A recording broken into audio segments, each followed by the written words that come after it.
Yeah, hello all. Welcome back to Bcca. I am Rajesh, your SCM and DM faculty. So without wasting any time, so let us start with MCQ session, sir. So hope you are done with your descriptive part preparation and everything. Yeah, good evening all of you. Andariki namaskaram. Thank you all.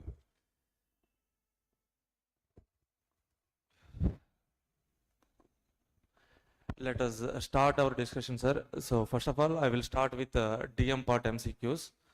So so MCQ bank, I will start with MCQ number 69. So that means I'm starting with LPP linear program planning.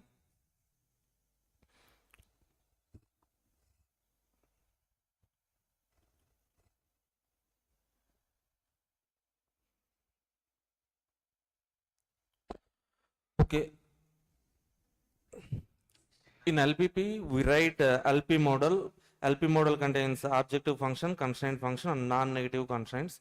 The constraint function restricts objective function and variable values and resource utilization, sir. Okay, so let's say objective function z equal to 4x plus 5y. So x and y are called as decision variables. 4 and 5 are called as coefficients, sir. Okay. So first of all, what is the basic feasible solution? Basic feasible solution means it's a good solution that satisfies all the constraints. So what is the optimal solution? Optimal solution is the best solution which gives, if the objective function is maximization, so if objective function is maximization, maximum value, so optimal solution will give, sir. If the objective function is minimization, so minimum value, least value, that optimal solution will give us. So coming to the graph, sir. Okay. So let's say this is the graphical method to solve the objective function or LP model. So these two are constraint. These two lines are the constraint. This is the solution where feasible solution lies, sir. So if the constraints are less than or equal to constraints, solution will, feasible area will be like this, sir. That means that area is bounded by 4 lines. That feasible area is bounded solution in which limited solutions will be there, sir. Okay. So if constraints are greater than or equal to constraints, so constraint lines will be like this. Okay. So as they are greater than or equal to constraints, so feasible area lies above the straight lines. So that means this feasible area is unbounded area, so unlimited solutions will be there, sir. Okay. So if objective function line or else ISO profit line parallel with the constraint line, then multiple optimal solutions will exist, sir. Okay, so this is a feasible area bounded solution. Okay, so with this some basic points, we shall try some MCQs, sir. So read this MCQ number 69. Constraint function in LP model restricts. So it restricts the objective function as well as decision variables as well as use of available resources. That means option all the above, option 4, sir. So please try to comment the answers. Venkatesh TV, Vanakkam, sir. Suraj ko namaskaram. Vasumurthy Basu, sir, on live.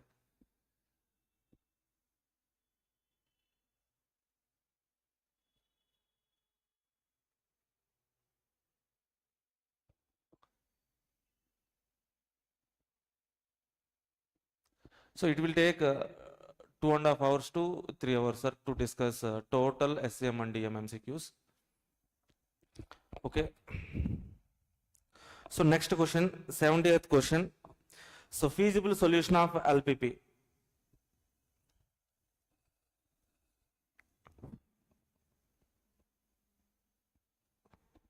So read all 4 options, sir. Must satisfy all the constraints simultaneously. Need not to satisfy. This is not the correct. Must be the corner point. So answer is must satisfy all the constraints simultaneously.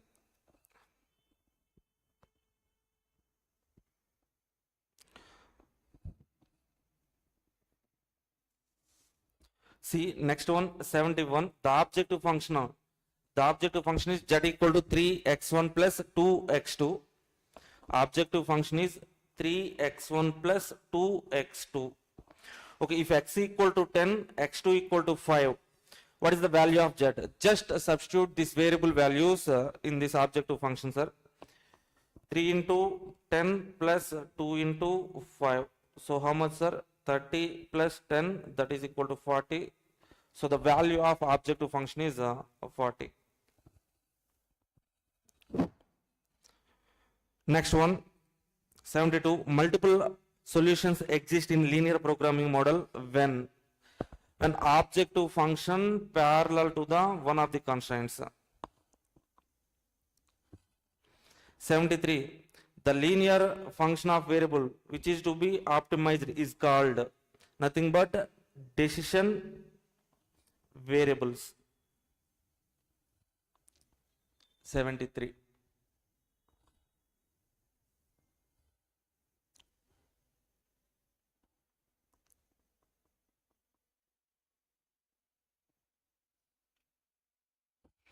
Okay, next one, 74.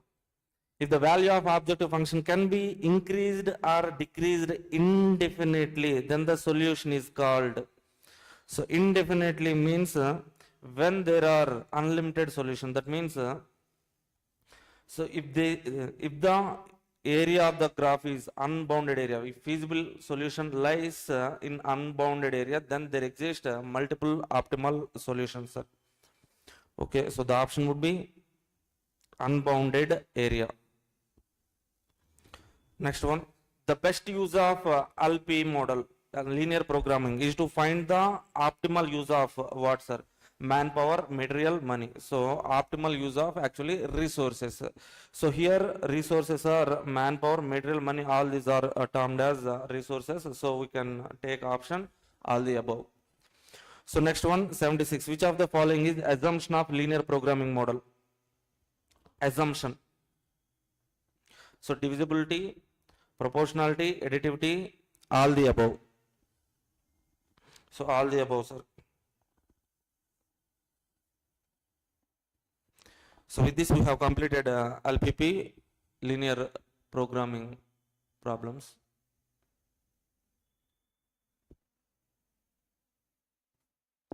Next we shall start with MCQ number 77. So transportation, sir.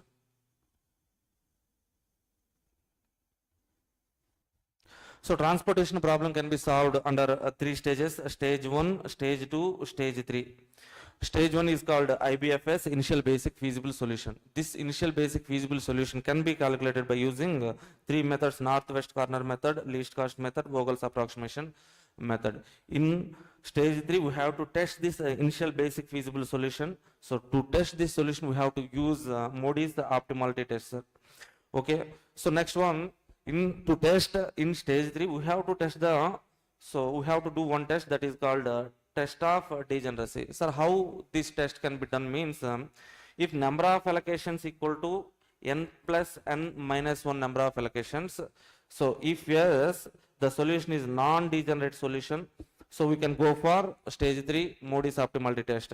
If number of allocations is not equal to m plus n minus 1, so the solution is called degenerate solution. To resolve the degeneracy, we have to allocate infinite small quantity epsilon e. We call it as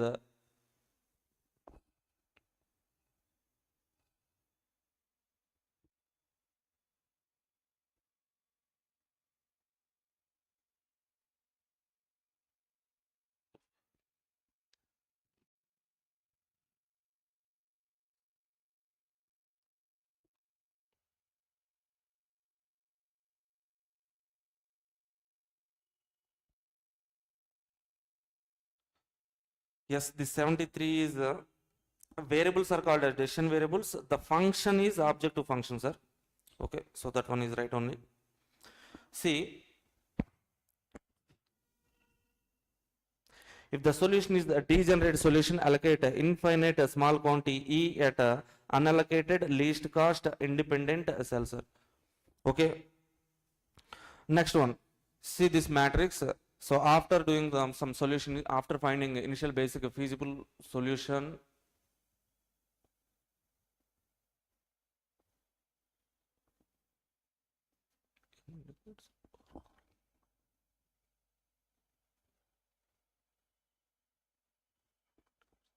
okay, see, after finding initial basic feasible solution, if you get this matrix means, so these are the allocated cells. Okay, so these are the unallocated cells. So unallocated cells, unoccupied cell or unallocated cell, empty cell, we can call it as. Okay, so these are the allocated cells. Okay, so if number of allocations not equal to m plus n minus 1, so we can make some dummy allocation, that is epsilon. It's a Greek word. Okay, so let's come to the MCQ, sir. Read this MCQ number 77. So MCQ number 77. So which of the following considers the difference between least cost and the cost just before least cost in each row or and column, finding the feasible solution in transportation. So nothing but this is a penalty, sir. So in Vogel's approximation, while calculating penalty, we have to calculate the difference between least cost element and next least cost element, sir. So Vogel's approximation method. So 78.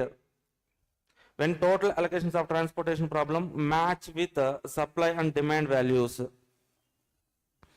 So when total allocations match with supply and demand values, that is nothing but feasible solution, sir. 79. The solution to transportation problem with m sources and destinations. So is feasible if number of cell allocations are, so feasible if number of allocations are m plus n minus 1. So nothing but a test of degeneracy.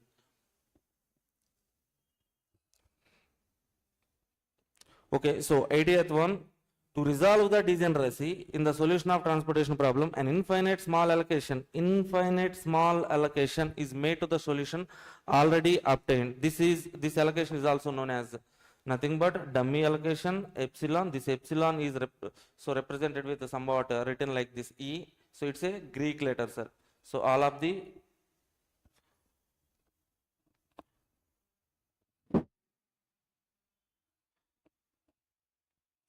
epsilon E Greek letter. So these two are correct. So all the above except A, sir. Next one, 81.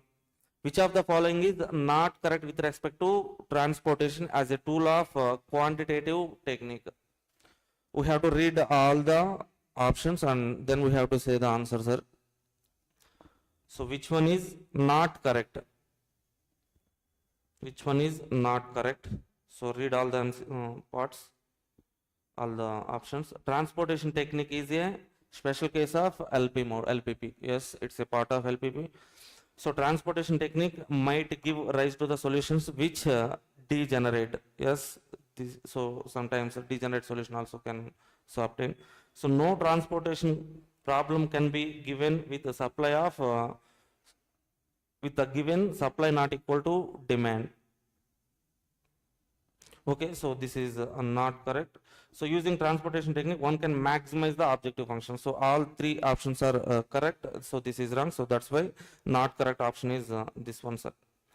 So coming to the 82, which of the following method used to test optimal solution in transportation? So to test so what is the optimality test? So to test to test the basic feasible solution, we're having two methods. First one is stepping stone method and another one is modified distribution method. Okay, so in most of the cases we use modified distribution method. Mode is optimality test only. Simplex, VAM, LCM, these are VAM and LCM are methods to calculate IBFS. Simplex method is to test optimality under linear program planning, sir.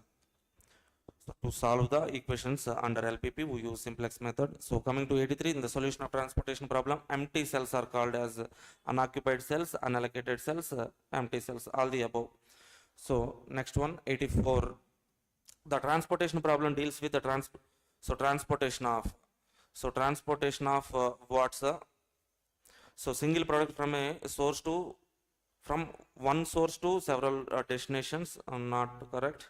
So several products from a source to destination, not correct. Single product from several source to a destination, also not correct. Single product from several source to several destinations, sir. So option D is the correct answer. Which of the following methods used to solve assignment problem? So coming to the assignment. Okay, so if you can see this chart, so under LPP we write LP model, so that is called primal. If you write for this primal a mirror image, that is called a dual. So after writing LP model some equations, we have to solve those equations. So to solve the equations, we'll be having so graphical method, simplex method, and transportation method. So in transportation method, again normal transportation problems will be there and assignment problems also will be there, sir. So assignment problem can be solved using Hungarian method. So this is also called as loading. Okay. See, let's say for example, 3 persons are there, some 3 jobs are there, sir. So matrix would be like this. So to solve the problem, so what is the condition is like, so under Hungarian method, we can solve the problem when if and only if, so the condition here is like one person, one job, one person. So that's why here number of rows should be equal to the number of columns. Then the matrix will become a square matrix. So if the problem is maximization problem, so let's say if the problem is minimization problem, we have to follow the steps. Step 1 is the row operation, step 2 is the column operation, step 3 is the optimality test. Under optimality test, there will be 2 parts. Part A is draw minimum number of lines, part B number of lines. So we have to test whether the number of lines drawn equal to order of the matrix or not. Okay. So then, so if number of lines not equal to order of the matrix, we will go for step 4.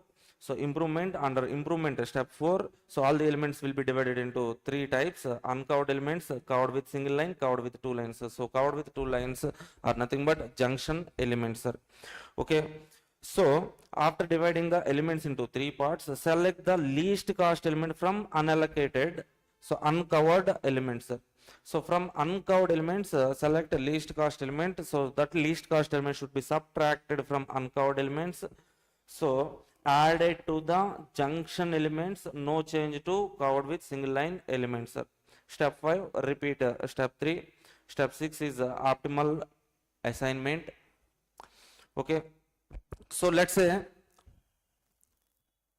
so after solving the problem, so number of allocations will be equal to n, sir. So actually here we are saying 1-to-1 relation, right? One job, one person, one job, one job, one person. That's why rows equal to columns. So then if matrix is n by n matrix, so finally we will get n number of allocations, sir. Okay. So let's say, for example, like transportation, if you do the test of degeneracy. So like in transportation in stage 2, we do test of degeneracy, right? So what is the test of degeneracy, sir?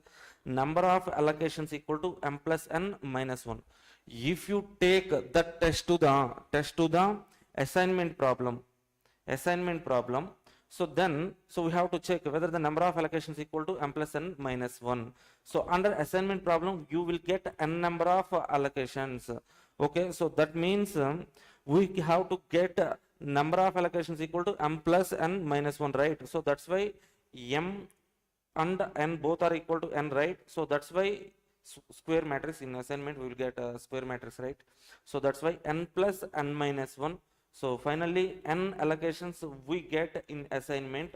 So that means to pass the test of degeneracy, we have to allocate n minus 1 number of dummy allocations.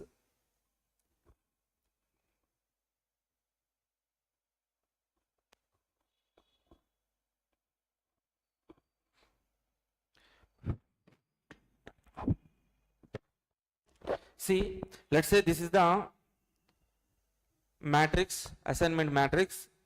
Okay, so let us so if you want to write LP model for this assignment problem, okay, so this is 5 by 5 matrix, sir. 5 rows are there and also 5 columns are there. 5 by 5 matrix, that means total 25 cells will be there. Okay, so to write LP model, we have to take one variable for each cell. How many cells will be there, sir? If this is as this is 5 by 5 matrix, we will get 25 cells. So if the matrix is n by n matrix, total number of cells will be n into n. So that's why we have to take n into n number of variables for each cell to write LP model for an assignment problem. So if the problem is so total possible allocation alternatives for assignment problem. So if the matrix is n by n matrix, so if the problem is n by n matrix, you will get so total possible alternatives. Total possible alternative is n factorial ways we can write alternative assignments, sir. Okay, so let's say after solving the matrix, if each value of job 2 is increased by some number, total value will be, so initial basic feasible solution will be increased by some number, sir. If any row or any column, each value is increased by some constant, total cell value will be increased by, so total solution will be increased by the same constant, sir. Okay, I will share this PDF in Telegram group. Okay, Vijay.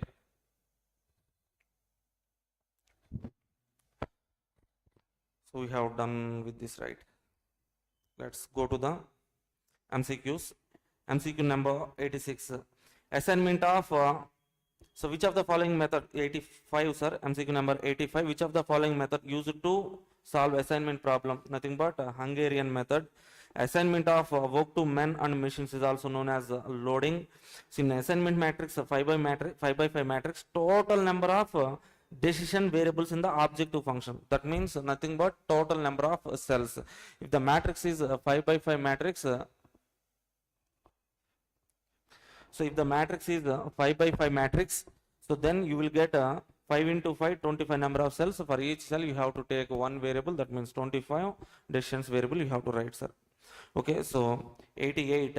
An assignment problem is solved to minimize the total time required to complete 3 jobs on 3 different machines, such that each job is processed by exactly one machine and each machine is process exactly one job. So 1-to-1 relation they are saying, sir.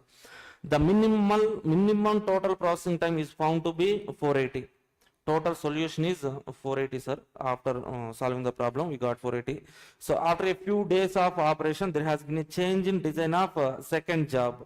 So job 2, there is a change in designing, sir. Due to this, the processing time of second job is increased by 15 minutes either of the machines. That means in all machines, processing time is increased by 15 minutes. That means total time.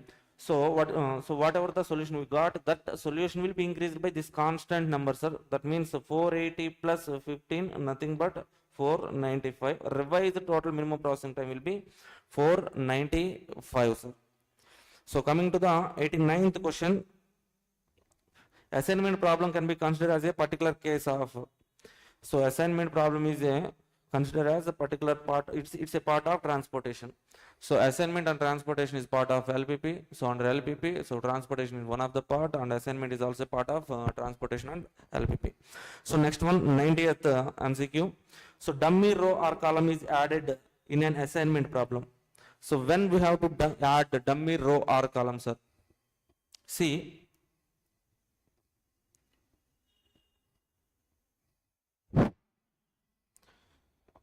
so to prevent the solution to become degenerate, no. To reduce the total cost, no. To increase the profit, no. To balance the total activities and total resources, sir. Okay, to balance the matrix, we have to add some dummy row or dummy column, sir. Okay, next one, question number 91. While solving the assignment problem, an activity is assigned to a resources with 0 opportunity cost. Because objective is to what, sir? So reduce the total cost of assignment to 0, no. Reduce the cost of that assignment to 0, no. So minimize the total cost of assignment, maximize total cost of assignment. So to minimize the total cost, we have to, insert 0 just to minimize the total cost of assignment. Okay. In an assignment problem, 92. So 4 alternatives are given. First activity is assigned to first resource, no. Any number of activities can be assigned to each resource, no. So it depends on how many resources are available, no. So only one activity can be assigned to each resources. That means one job, one person, one job, like the condition will be there in assignment problem, sir. Okay, so 93. An assignment problem can be viewed as a special case of transportation problem in which capacity from each source is and the demand at each destination is nothing but 1:1. So as we are saying 1-to-1 relation, right? So that's why 1:1.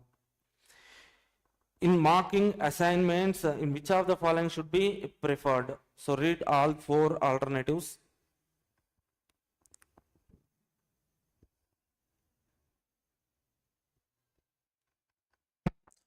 So something like in step 6, while making optimal assignments, only row having single 0, no. Only column having single 0 preferred, no. Column having more than single 0, no. Only row or column. So row or column which having single 0 will be preferred while doing optimal allocation in step 6 of Hungarian method assignment, sir. The assignment matrix is always a square matrix. Why, sir? We are saying one person, one job, 1-to-1 relation should be there, right? So that's why if 5 number of jobs are there, 5% should be there. If 5 persons are there, means 5 jobs should be there. So that's why. So we will get a square matrix. If square matrix is not there, means we have to balance the matrix by introducing dummy row or dummy column, something like that. So coming to the next question. So MCQ number 96. Maximization assignment problem is transformed into a minimization by. So how we can convert the maximization problem into minimization? So to convert the maximization problem into minimization problem, we have to write regret matrix or relative loss matrix. To write the regret matrix or relative loss matrix, we have to identify the identify highest value element in the matrix. From that highest value element, we have to subtract all the elements of the matrix, sir. Okay, then we will get a relative loss matrix or regret matrix. See which option is the right one. 96th one. Subtracting each entry of table from maximum value of the table, sir. Okay, so coming to the 97th one. In Hungarian method solving problem, the row reduction can be obtained by row reduction. So what is the row reduction, sir? Row reduction means we have to identify in each row, we have to identify the least cost element, and that least cost element should be subtracted from each element of that row, sir. Okay, subtracting smallest element from all other elements of the row. So 91, 98, horizontal and vertical lines drawn to cover all zeros of the total opportunity matrix of the optimal solution must be. So number of read each alternative. The horizontal and vertical lines drawn to cover all zeros of total opportunity matrix for optimal solution must be equal to the order of matrix, sir. Equals to the order of matrix. 98. Next one, 99. Similarity between assignment problem and transportation problem. So both are rectangle matrix, no. Both are square matrix, no. Both are solved by graphical method, no. Both have objective function and non-negative constraints, sir. So 99. So option D. So coming to the 100th MCQ. When we try to solve assignment problem by transportation algorithm, the following difficulties will arise. So definitely there will arise some degeneracy, sir. So as we will get some n number of solutions in assignment problem. Okay, so to pass the test of degeneracy under solving transportation problem stage 2, we have to test for degeneracy. So the test of degeneracy, number of allocations equal to m plus n minus 1, right? So that's why, so to solve the assignment problem under transportation problem, we have to add n minus 1 number of dummy allocations, sir. The problem of degeneracy arises, we have to use epsilon to solve the degeneracy, option C. So 101, the following character dictates that assignment matrix is a square one. Okay, so what is that characteristics? Means one-to-one relation should be there, right? The allocations in assignment problem are 1-to-1, sir. One person, one job, one person, right? That's why the allocations 1-to-1 relation will be there. An assignment problem can be solved by, yes, simplex method. That means under LPP we will be having a simplex method to solve LP model, as assignment is part of transportation and LPP. So we can solve the assignment problem under simplex method as well as transportation method, sir. If n number of jobs, n number of workers, there would be how many number of solutions will be there, sir? 103.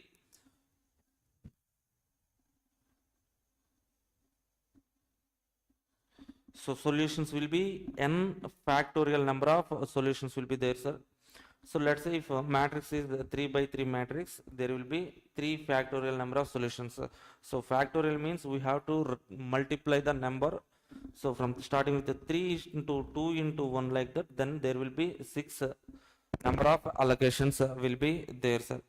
So 104, the assignment problem. So assignment problem, read all 4 alternatives, requires that only one activity to be assigned to each resources. S is a special case of transportation problem. S can be used to maximize the resources. S all the above, sir. All the above. So next one, 105, to proceed with the Modi's algorithm for solving assignment problem, the number of dummy allocations need to be allocated. So as I have already told you, so to test the degeneracy under stage 3, we have to test for test of degeneracy. So in test of degeneracy, we have to check whether the number of allocations equal to m plus n minus 1 or not. In assignment problem, we will get n number of solutions. So that means we have to add n minus 1 number of dummy allocations we have to add, sir. What is that? N minus 1 number. Okay. The procedure used to solve assignment problem, where one reduces the original assignment cost to a table of opportunity cost, is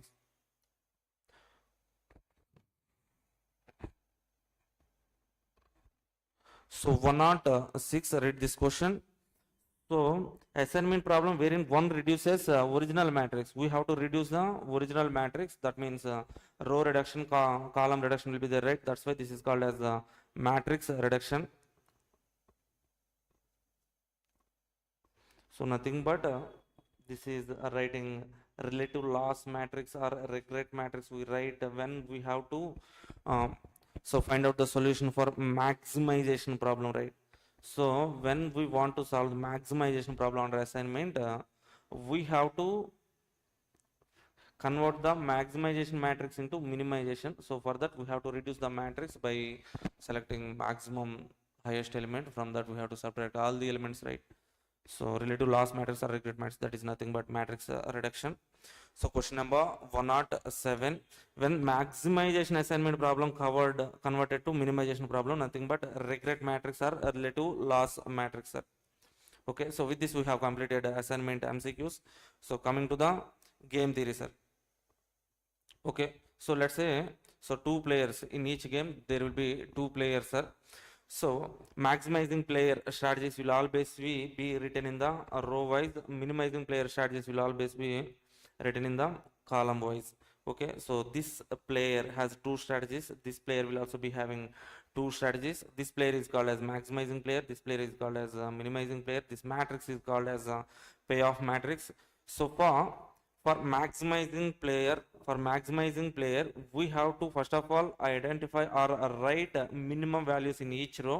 So we have to select maximum value of minimum values, that is called maximin. Okay, so coming to the minimizing player, so column wise strategies will be there. For each column we have to write maximum values. Out of these maximum values we have to identify the minimum value. That minimum value is called as mini max. Okay, so if this mini max equal to maximin, so then the strategy is called as a pure strategy or perfect strategy. Okay, so we can call it as a deterministic game also. Okay, if mini max maximin equals, then that is the value of the game, sir. Okay, so game theory strategies. So if mini max maximin equal, so that is the value of the game. So that games are all called as pure strategies, perfect strategy games, or deterministic strategy games, sir. So if mini max value not equal to maximin value, so then the strategies are called as mixed strategies, and the game is called as the probabilistic strategy game, sir. So in that mixed strategy game, so to find out the value of the game, we have to, so we're having three methods here. So 1, 2, 3. So first method is the odds method. So this odds method can be applied only so when the matrix is 2 by 2 matrix. So if matrix is not 2 by 2 matrix, let's say m by n matrix, then we have to reduce the matrix to 2 by 2. So to reduce the matrix from m by n matrix to a 2 by 2 matrix, we have to use the rule of dominance. Okay, so and also if you not able to find out the value, if you're not able to reduce the matrix by using dominance principle, so you can use a graphical method or else arithmetic average method. Okay, if the matrix is 2 by 2, you can directly use odds method. Okay, if the matrix is m by n, so try to reduce the matrix to 2 by 2 by using rule of dominance. Okay, if you are not able to reduce the matrix by using a rule of dominance, you can go for arithmetic average. So if that is also not working, you have to go for a graphical method. So under graphical method, problem can be, so matrix can be reduced to 2 by 2 only if the matrix is m by 2 or else 2 by n matrix. So types of games categorized based on the three bases, sir. That is number of players basis, sum of the payoffs, number of strategies. So we have already seen that number of strategies. Based on the strategies, if minimax maximin equal to pure strategy, deterministic strategy, saddle point exists. Minimax not equal to maximin, then the strategy is called mixed strategy, probabilistic strategy. So we'll be having the four methods, that is arithmetic, graphical, rule of dominance, odds method here. So coming to the, so on basis of number of players, 2-person game, n-person game, sum of payoffs, zero sum game, non-zero sum game, sir.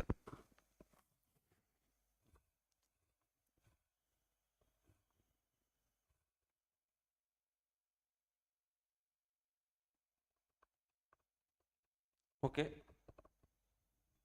see, with this basic introduction, we can go on solve for next MCQs. MCQ number 108, 2-person zero sum game means, so zero sum game means sum of the gains of one player should be equal to the sum of the losses of another player. Sum of the losses of one person equals to the sum of gains of another. So then the problem, then the solution is called zero sum game, sir. Sum of losses of player may not be, so not correct, no player. So this is the right answer, sir. 109, game theory models are classified by the number of players, sum of payoffs, and number of strategies, all the above. A game is said to be unfair. So a game is said to be unfair if upper and lower values of game are not equal, sir. That means mini max is not equal to maxi min.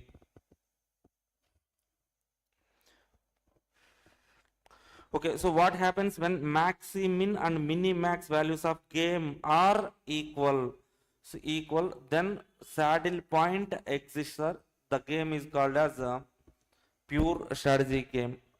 Mixed strategy can be solved by Mixed strategy game can be solved by arithmetic method, right? Graphical method, right? Dominance method, all the above.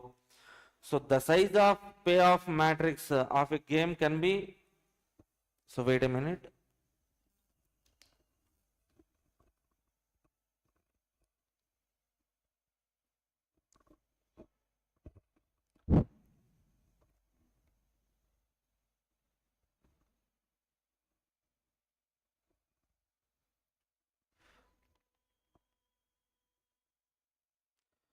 The size of payoff matrix of a game can be reduced by using principle of dominance, sir. Okay, so 114, the payoff value for which each player in a game always selects the same strategy. So if they are selecting same strategy means then that strategy is called as so nothing but we have seen here saddle point will exist, sir. If minimax equal to maximin, that is a pure strategy game, deterministic strategy game. So then there will exist some saddle points, sir. Okay, so game which involves more than two players are called n-person games, sir. Which of the following is first step for performing simulation analysis? So coming to the simulation. Simulation means, what does it mean by simulation, sir? It means it involves a creation of model. We will create a model which represents the characteristics of a real system. Okay, so by, likewise representing a real system, we create some model. That model will be analyzed or tested to analyze or evaluate the real system, sir. So steps in constructing and using simulation model is first one, we have to define the problem, sir. Then collect the data. So problem analysis, simulation model specification, model programming, model validation, simulation experimentation. So evaluation and interpretation of simulation results, report generation and plans for the implementation of results. So just remember this first step. First of all, we have to define the problem. So applications of simulation. So this simulation technique can be applied in scheduling aircraft, job shop scheduling, manpower hiring decisions, traffic light timing, transportation scheduling. Okay, evaluating an alternative investment opportunities, design parking lots, harbor, something like. Advantages of simulation. So simulation can be used to study the complex interactions. So better insights and understanding of complex systems, assist in teaching and training, new situation policies can be protested, probabilistic features can be easily incorporated, and the process studied extended compressed time, risk involved in experimental of real problem can be eliminated. So what is the expected time? So how to calculate expected time when time variables and probabilities are given. So when time variables and respective probabilities are given, so multiply each time variable with respect to probabilities. So that means you have to write t into probability. So then make a total of it, then you will get a sigma, summation of total t into p values, you will get sigma tp, that is called expected time. So if you multiply the time with the probabilities, you will get expected time. If you multiply returns with probability, you will get expected returns. If you multiply demand with the probability, you will get expected demand. So something like that. So whatever the variable you will multiply with the probability, you will get expected variable values.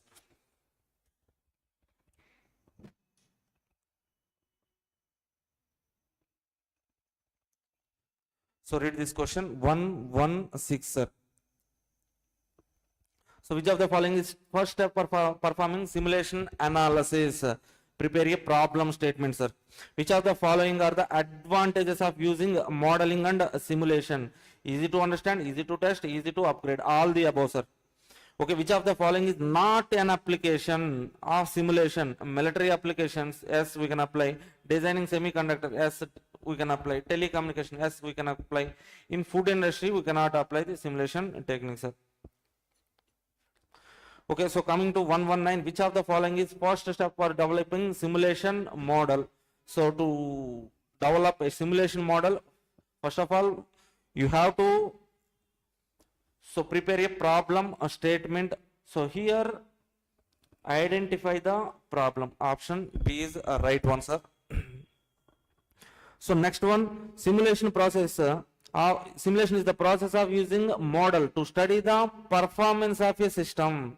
So yes, to perform, to test or study the performance of a complex system, a real system. We create a model, and by testing that model, we analyze the characteristics, or we can analyze the real system, sir. This is agreeable. So 121, disadvantages of using modeling and simulation lies in the statement of, okay, read all the four alternatives. Simulation requires manpower and it is a time consuming process. Yes. Simulation results are difficult to translate, only experts. Yes. Simulation is an expensive process. As all the above, sir. So read 122, Monte Carlo simulation gets its name from which of the following? Random number assignments. We do some random number assignments to test the under the simulation problem. First of all, we write class intervals or random number range. Then, so to test that model, we have to use random numbers, right? So that's why number assignment. Select the valid reasons for using simulation. Okay, so relationship between variable is non-linear. Yes, when the relationship between variables is non-linear, we can use simulation. Optimized solutions are obtained.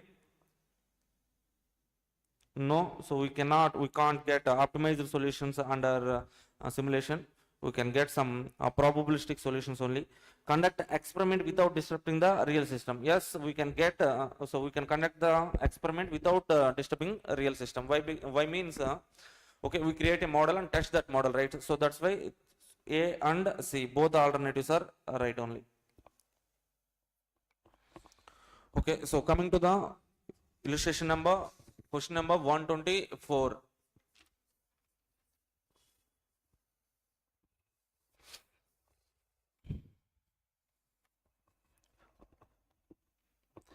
So 124, the drive up window of past push center was being studied using simulation for a variety of operating characteristics. As a part of the study, data was collected on customer arrivals as given in the following table. Using the expected value calculation, determine the expected time between the customer arrivals and inter-arrival time. So time in minutes is given, sir. Okay, write the time elements like this: 0.5, 1.0, 2.0, 3.0. Time elements 0.5, 1.0, 2.0, 3.0, 4.0, 5.0, 6.0, sir. So what are the probabilities? Respective probabilities are 0.10, 0.25, 0.20, 0.30, 0.05, 0.05, 0.05. Okay, so to get expected entry arrival time, so you have to multiply these time values with the probabilities each. So multiply 0.5 into 1, 0.10. So multiply all the variable values with this probability, then make it total of it. You will get the solutions or answer you will get. So what is the answer here? So please calculate this one and tell me the answer. So comment that answer, sir.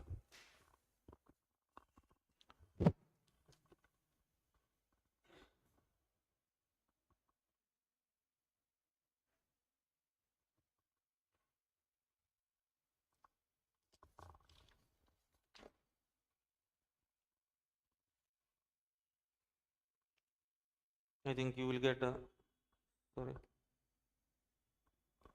2.35 minutes or something. Okay, so you calculate and comment the answer. Okay, with this we have done with the simulation. Let us go to the network analysis, sir. Let's say this one is the network diagram, sir. Okay, so these straight lines are called as activities, these circles are called as events.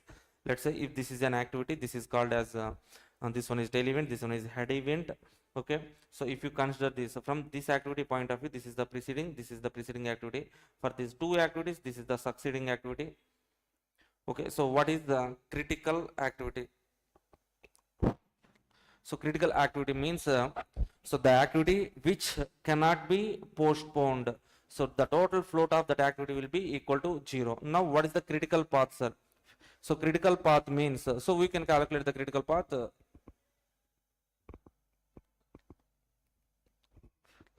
Okay, so so to calculate a critical path in two alternatives, we can calculate the critical path. So first one is write all the paths, calculate all the path durations. So the path which is having highest duration is called as critical path, sir. So let's say all the paths like this, we have to identify the paths.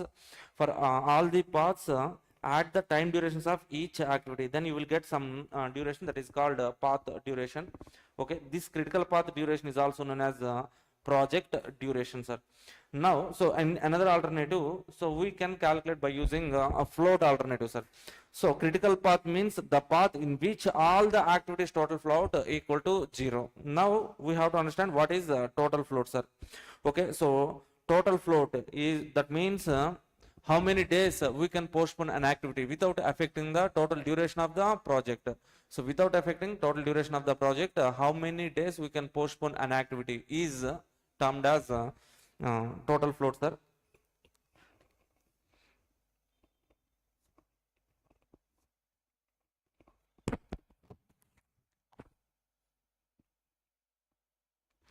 The activities which having total float 0 cannot be postponed. That's why these are called as critical activities. So here we have floats are of three types, sir: total float, free float, and independent float, sir. So to calculate total float, so that means we have to write the difference between two finish times or else two start times. Two finish time difference or else two start time difference can be taken as total float. So and coming to the calculation of free float. So in each event, at each event we have to write some slack value, sir. That slack value is can be calculated by using the formula L minus E. L means so in backward pass we write the L value, in forward pass we write E value. Okay, so the difference between these two values is nothing but a slack. Okay, so now to calculate free float, total float minus head event slack. To calculate independent float, free float minus tail event slack. So independent float can also be written like total float minus tail event slack minus head event slack.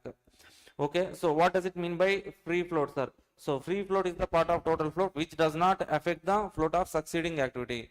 So independent float, that means so that is the part of total float which does not affect the float of preceding and succeeding activities. Okay, so free float means by using the float so which does not affect the earlier start time of succeeding activity, or else which does not affect the float of succeeding activity. Okay, in program evaluation review technique, so we have to estimate the time durations of each and every activity. Okay, there will be three types of estimations are there, sir. Pessimistic time, most likely time, and optimistic time. So optimistic time is the minimum time, pessimistic time is the maximum time, most likely time is the time which has repeated highest number of times. Okay, so we have to calculate some expected time based on these three time durations. So to calculate expected time, TE, that is equal to optimistic time plus 4Tm TO plus 4Tm plus TP divided by 6. This is the formula, sir. Okay, so now we can calculate the standard deviation and variance here. So to calculate standard deviation, what is the formula means? The difference between highest time, that is the TP minus minimum time TO divided by 6. So also we can calculate variance. Variance is nothing but standard deviation square. Standard deviation is also represented with sigma, right? So sigma square, that is equal to TP minus TO by 6 whole square. So these are the formulas, sir. Let's say one important point. Let's say this one is the critical path.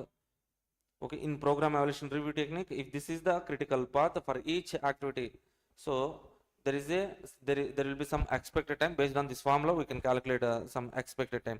To get the project expected time, you can add each and every activity's expected time. So to get the project expected time, sir, so in critical path, so add each activity's expected time, then you will get a project expected time. But to get a project standard deviation, you should not add standard deviations of each activity, sir. Why means So in standard deviation formula, we'll be having some root, under root formula will be there, sir. So that's why we cannot add directly the standard deviations. So for that, to calculate the standard deviation of the project, so first of all you have to calculate the variance of the project. So to calculate variance, you can add variances of each activity of critical path. So in critical path, add the variances of each activity, you will get the variance of project. So square root of project variance, you can get project standard deviation, sir. Okay, so come to these MCQs. Critical activities have maximum float, minimum float, zero float. Okay, which cannot be postponed, right? So in PET chart, the activity time distribution can be represented with activity time distribution is beta, sir. Okay, that probability distribution is normal distribution, standard normal distribution. Okay, don't confuse between these, don't get confused. Okay, so 127, a PET network has 9 activities on its critical path. The standard deviation of each activity is 3. The standard deviation of critical path is, I have told you to calculate standard deviation of critical path or standard deviation of the project. You should not add the standard deviation of each activity directly. So for that, you have to calculate activities variance. So each activity is having standard deviation of 3. That means what is the variance, sir? Square of standard deviation, you will get variance. So 3 square, that is equal to 9. How many activities are there, sir? 9 activities. That means 9 plus 9 plus 9 plus 9 plus, like that, 9 times. Add 9 for 9 times. That means you will get 81. So this 81, adding all the variances of critical path, you will get a variance of project or variance of critical path, sir. Okay, so take a square root of this variance, you will get a standard deviation. Square root of 81, that is equal to 9. This 9 is taken as a standard deviation of the critical path or standard deviation of the project, sir. Next one, 128, for the activity. So activity, for an activity, the pessimistic, most likely, optimistic times are respectively 10, 6, 2. Expected time. So to calculate expected time, so what is the formula, sir? TE is equal to TO plus 4 TM plus TP divided by 6. So apply this formula. What is the TO? What is the optimistic time, sir? 2 plus what is the most likely time? 4 into 6. Then what is the pessimistic time? 10. Okay, 4 into 6. 24 plus 2, 26 plus 10, 36 divided by 6, you will get a 6, right? Please comment the calculation. So use that formula and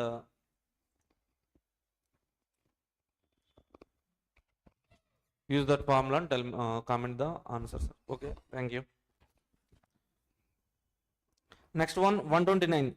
The time by which an activity completion time can be delayed without affecting the start of succeeding activity. Succeeding activity, that means free float, sir.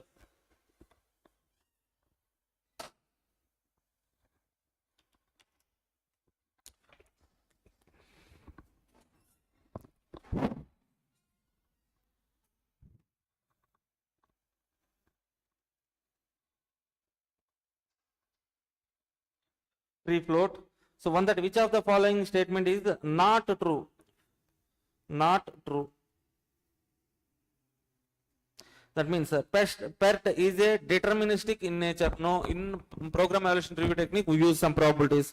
CPM is probabilistic. No, this is also wrong. Okay. So PET network can be crashed. No, we cannot crash the PET network. So that means all 3 answers are wrong only. So they are asked for not true answer. That means all the above, sir. Okay, 131, for the activity refer to project network. So for the following data, refer to your project network. What will be the critical path, sir? So they have given all the activities. From the activities, try to draw the network diagram. Okay, so from that network diagram, so write the all activities durations are there. Add all activities time durations. The path which is having highest duration is taken as a critical path, sir. Okay, try this. MCQ. So just draw the network diagram for that. So coming to the 132, the amount of time by which an activity can be delayed without affecting the project completion time.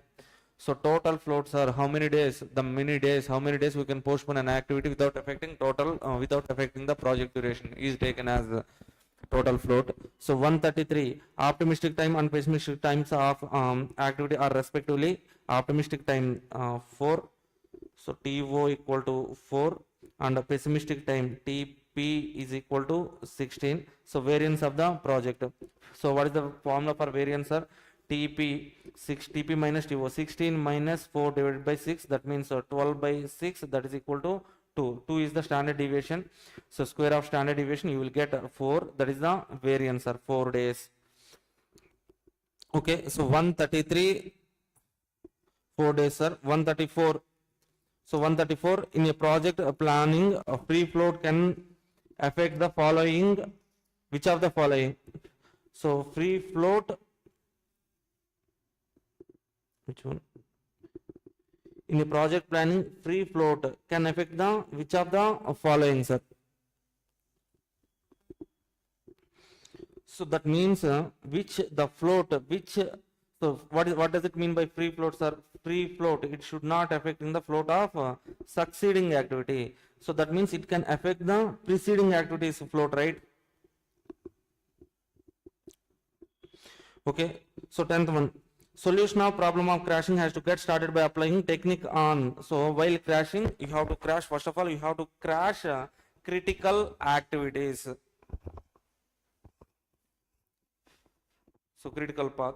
So 136, a PERT activity has an optimistic time of 3 days, pessimistic time of 15 days, expected time of 7 days.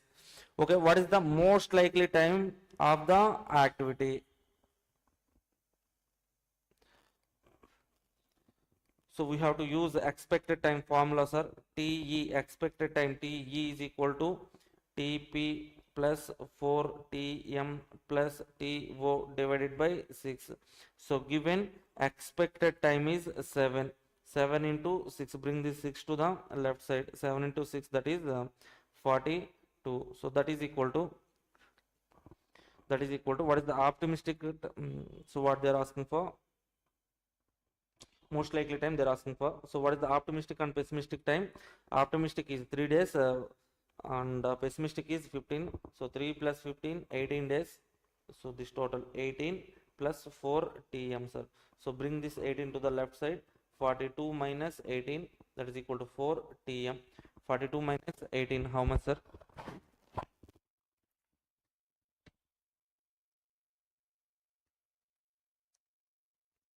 24 divided by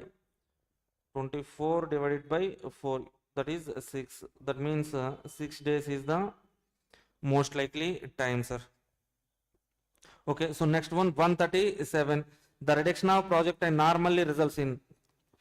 So project time reduction normally results in see this, it will decrease the indirect cost and it will increase the direct cost, sir.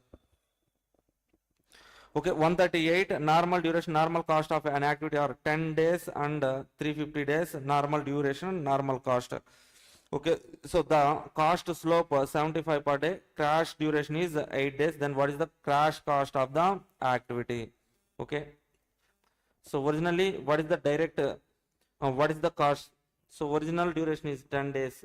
To complete this activity in 10 days, you will incur 350 rupees of cost, sir.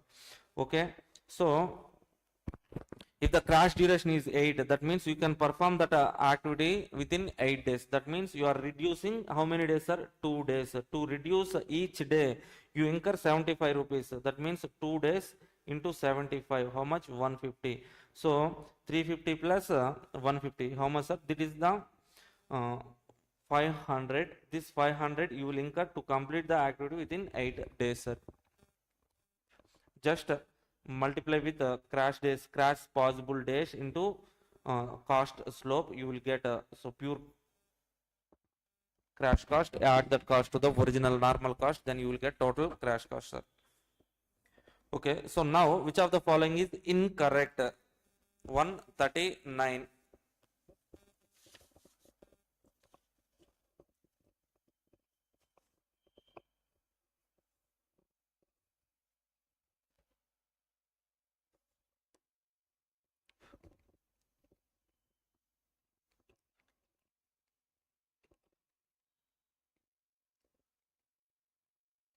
Okay, read this question. 139. Which of the following is incorrect?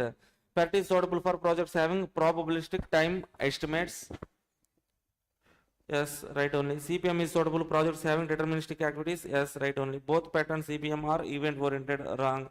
PET is event oriented while CPM is activity oriented, sir. So that means incorrect answer is third one. The activity that must be completed prior to the start of activity is called. So that means preceding activity, right? Predecessor activity should be completed before starting the next activity. The slack times of tail and head events of an activity are, so an activity is there. So an activity is there. For that activity, tail event slack is 10, head event slack is 4, sir. Free float of that activity is 12 days.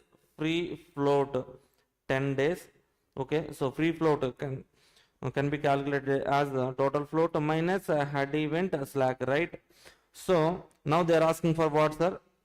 Total float. So to calculate total float from free float, add the head event slack to the free float. What is the head event slack, sir? So here total float minus 4, bring this 4 to the left side, 10 plus 4, that is 14. Sorry, what is the free float here? 12 days, right? Okay, so free float is 12 days, sir. So 12 plus 4, you will get 16 days, sir. 16 days. Okay, so next one, which of the following represent reduction in project duration? Reduction in project duration, crashing. Under crashing, we will crash the activities. You get some crash durations, reduced time durations, you will get, sir. Next one, critical path method is good for large projects only. Okay, so for small projects it won't give some huge benefits. So the optimal duration is the so under crashing total duration is 3 types of durations will be there, sir. Normal duration, which is normally we get. So critical path duration is the project duration, right? That duration is the normal duration. Okay, so after crashing the critical path or total project, so to certain extent, that means till the benefit is greater than or equal to crash cost, we can crash.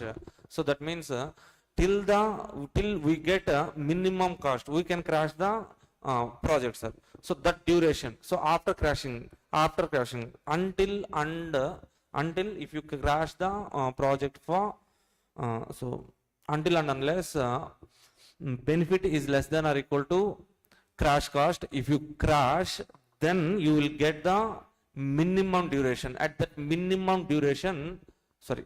optimal duration, you will get, sir, optimal duration, total cost of the project will be minimum, sir. Okay, if you crash the problem even more further, even if the benefit is less than crash cost, if you crash even more further, then you will get minimum duration. So optimum duration is the which gives the minimum total cost of the completion of the project. So next one, 145, which of the following is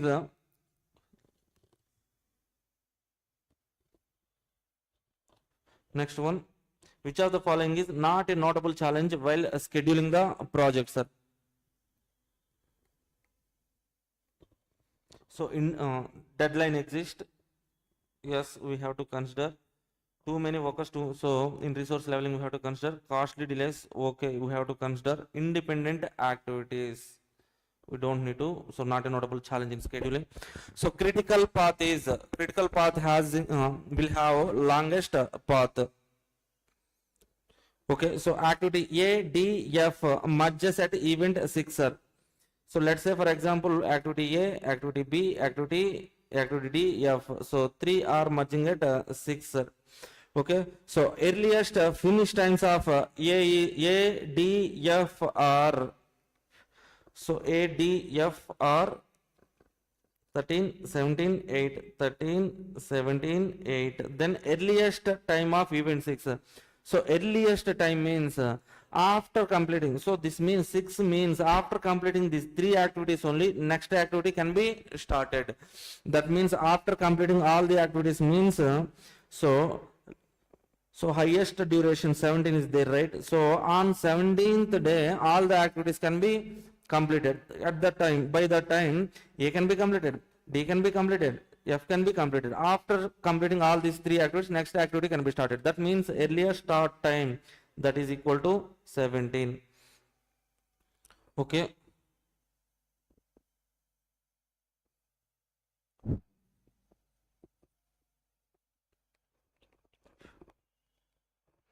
Next one, learning curve, sir. Learning curve.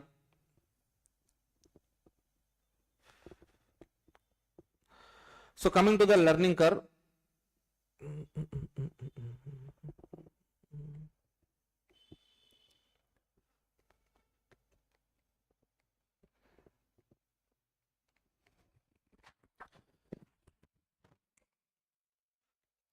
Learning curve.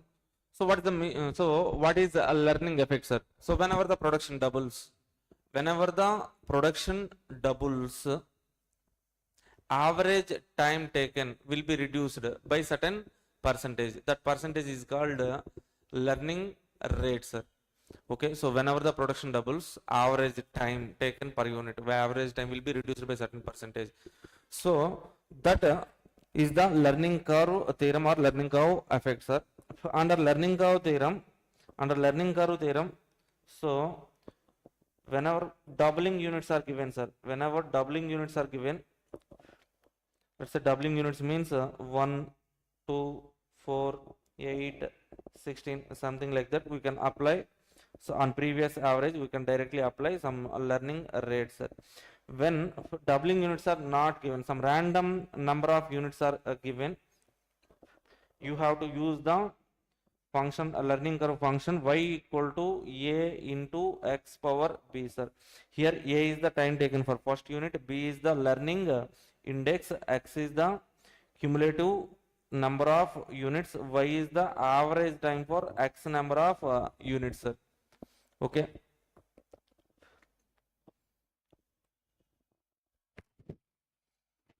And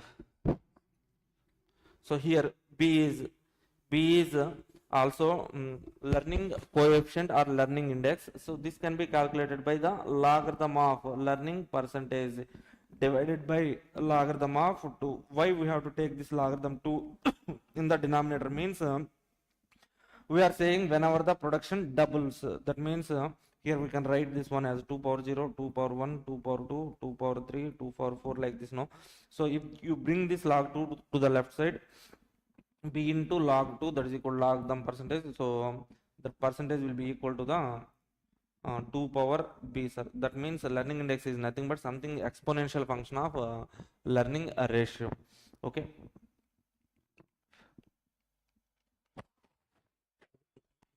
So these points are enough, sir. So read this MCQ number 148.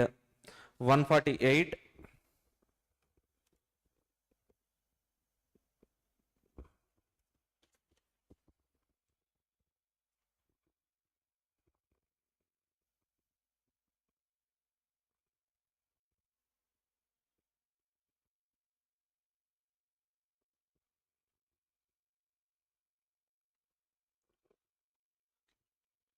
Read this MCQ number 148, sir. Learning curve describes the increase in number of units, no. The rate at which an organization, no. The amount of production time per unit as the total number of units produced increases. increase in production time, so this is also not correct.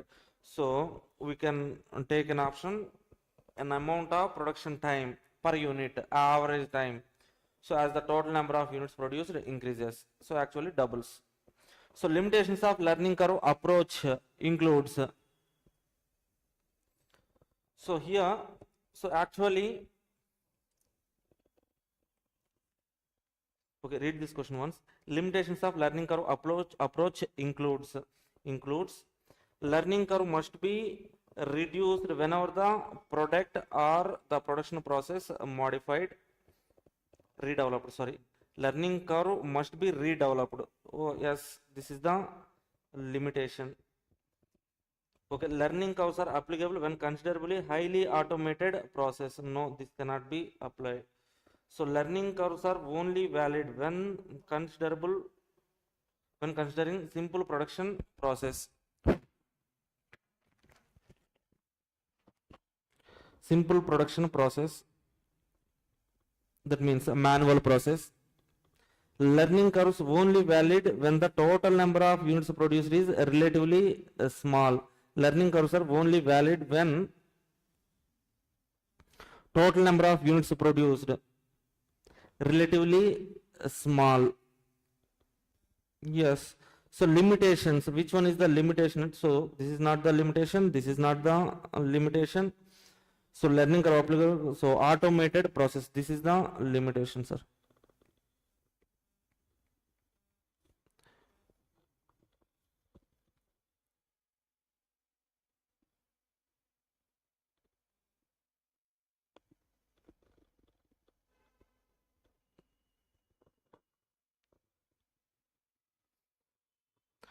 Okay, so 150, which of the following statement is about learning curve is incorrect?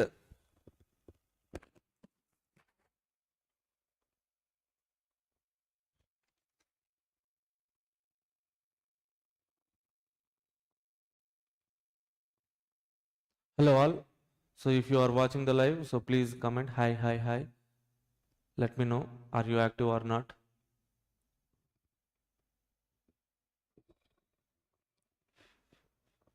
Which of the following statement about learning curve is not correct?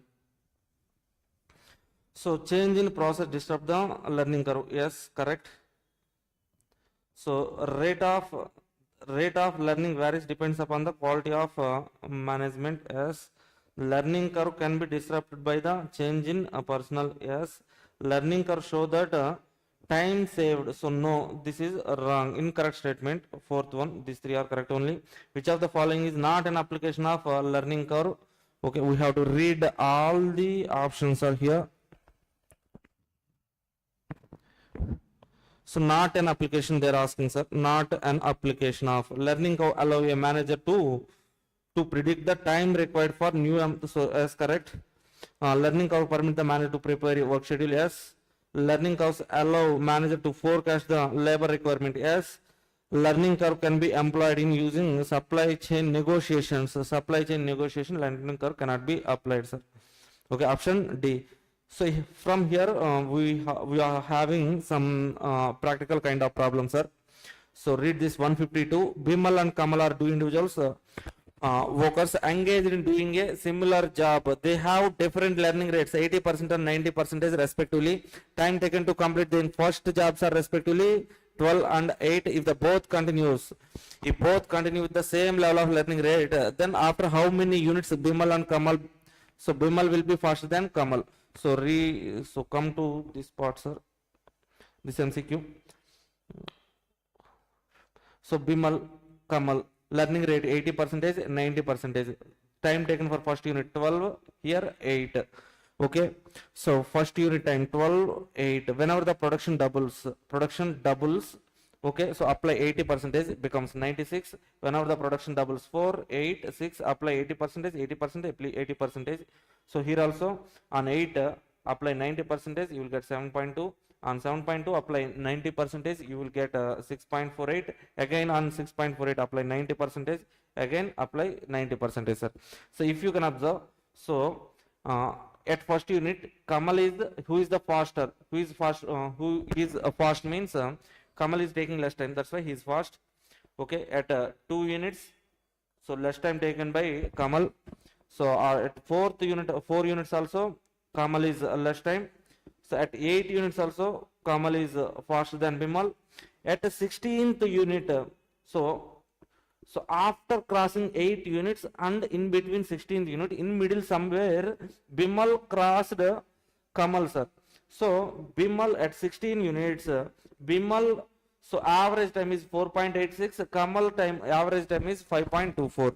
That means still Kamal is faster than Bimal till this 4 phases. So after reaching this phase, Bimal is faster than Kamal, sir.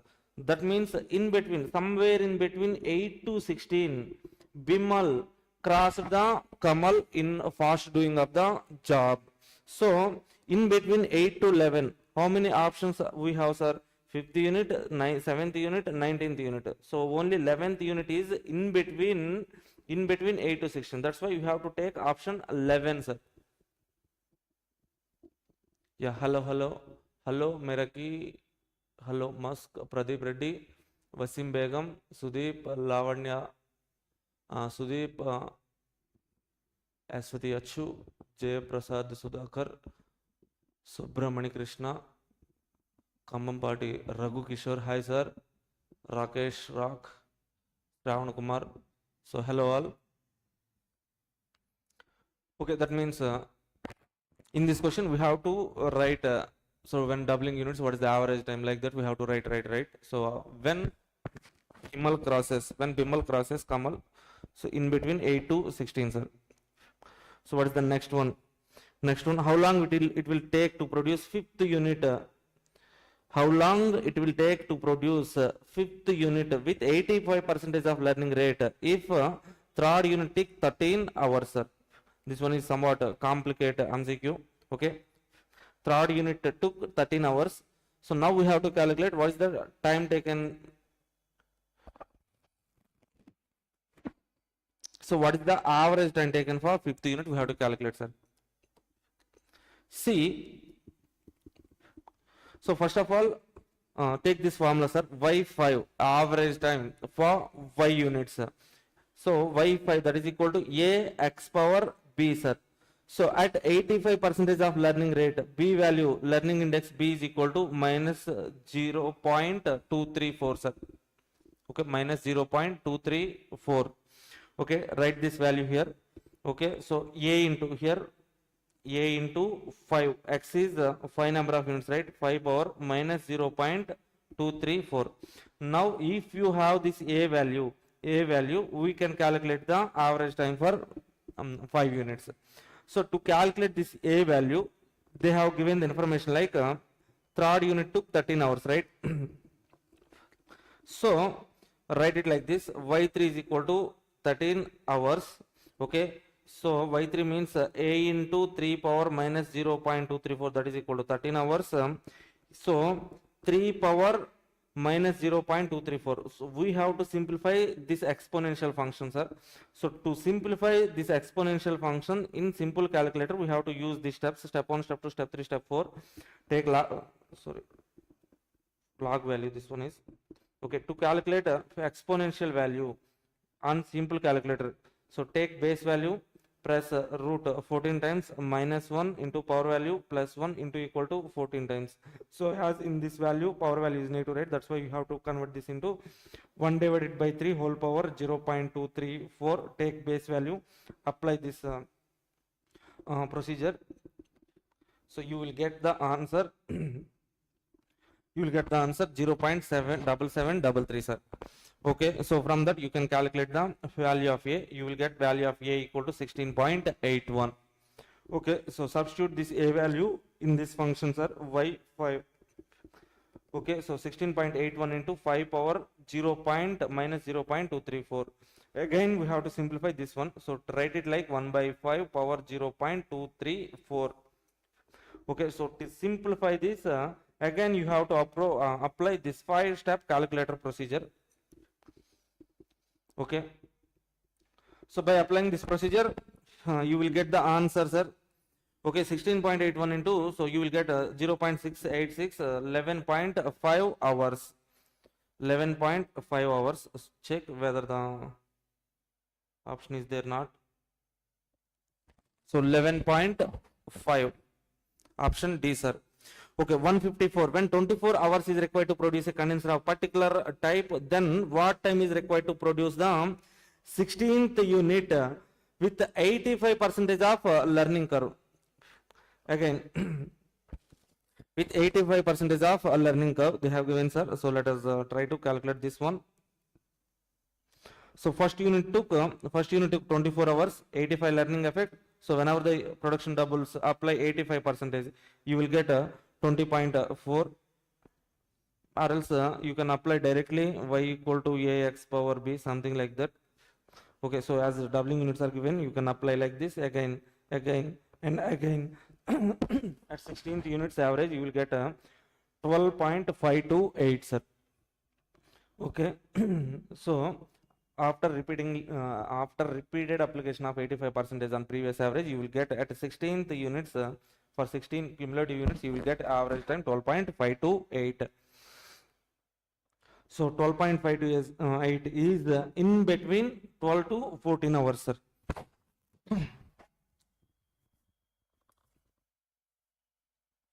Oh, thank you, Archana.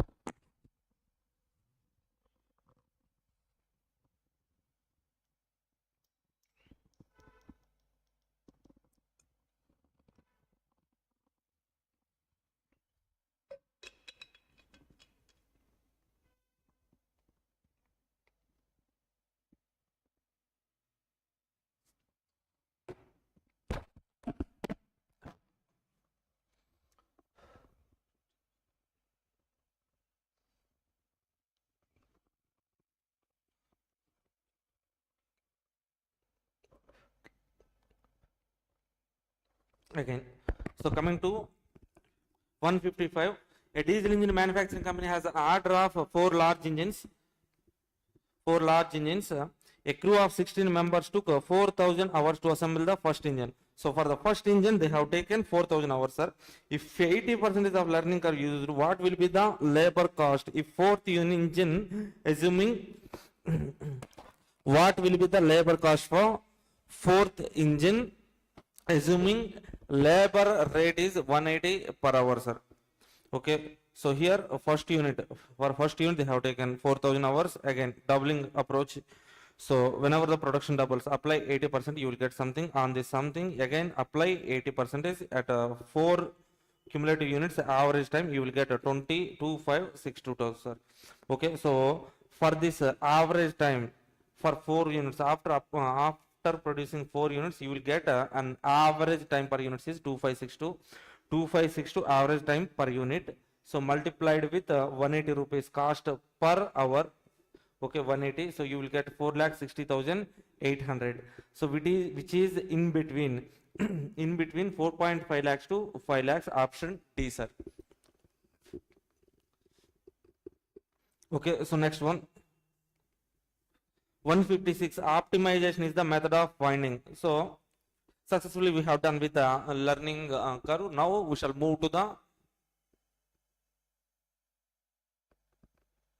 yeah, we have to drink some boost, sting, fruit juices.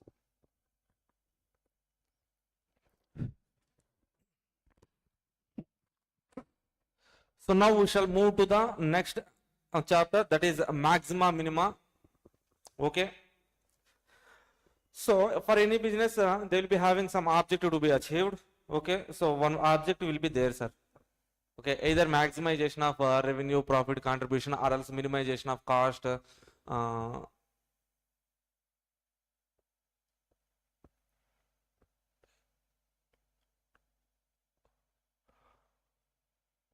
Okay, some simplified.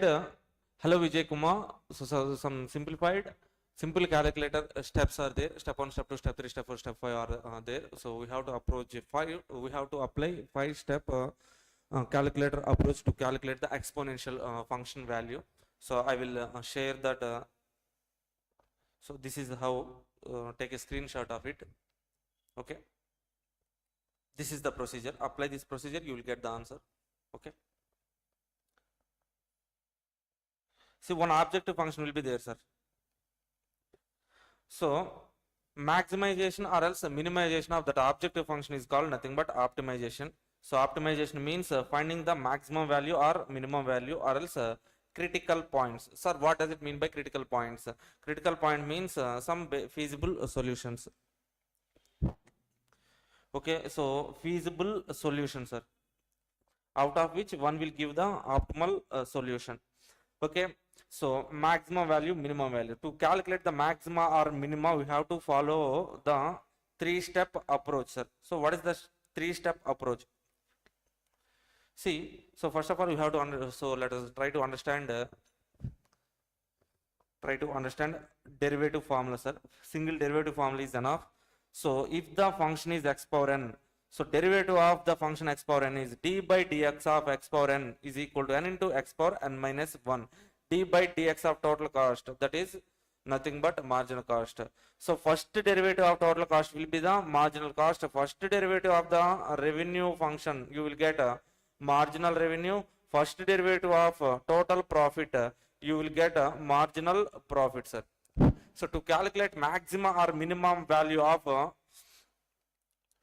single variable, so follow this three-step approach, sir. Step 1, first derivative. Step 2, first derivative equal to 0.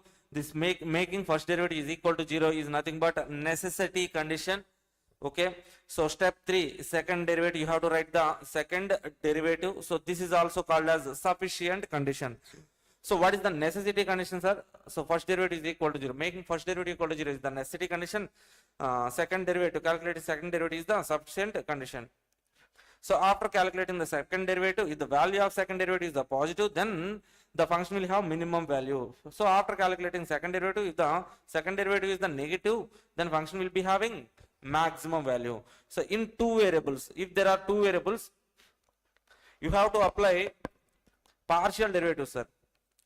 Partial derivatives you have to apply. So step 1, first derivative, first partial derivative, fx, fy. Okay, so in step 2, you have to make first derivative is equal to 0. That means fx equal to 0, fy equal to 0. In step 3, so we have to write the second derivative.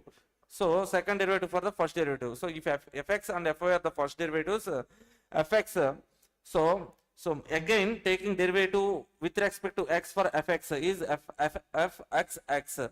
So write the derivative of fx with respect to y, that is fxy. So next for y, if you write the derivative with respect to x, that is second derivative with respect to x, you will get fyx. If you write the derivative, second derivative with respect to y, for fy you will get fyy. Fxx can be taken as a, fyy can be taken as c, fxy or fyx both will give you same value, that is that can be taken as b, sir.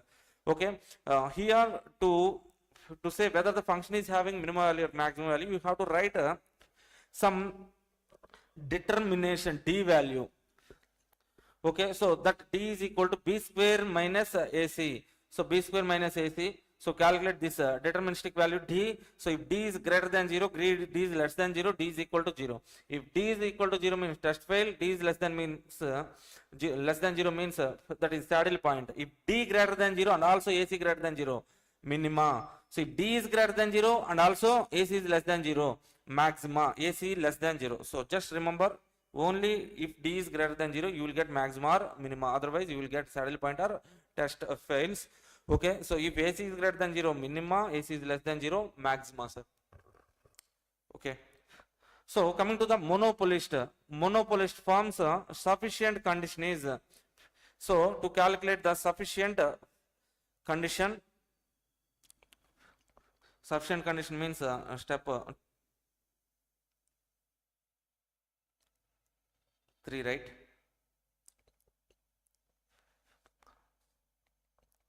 Okay, so one plant, if there are one plant and two markets, okay, so if one plant is there means for that plant you will be having some marginal cost. Okay, total cost function will be there, from that you can write a marginal cost. If two markets are there means two marginal revenues will be there. So make this MC equal to MR1, MR2. This is step number 2. We write some conditions are sufficient or necessity condition. So if two plants are there and one market is there, so MC1 is equal to MC2, that is equal to MR. Okay, so these points are enough to calculate some MCQs, sir.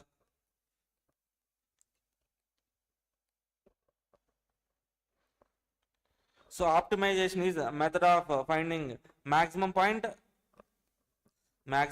minimum point, critical point, all the above. Choose the correct answer. Optimization problem should have only one objective function. Yes,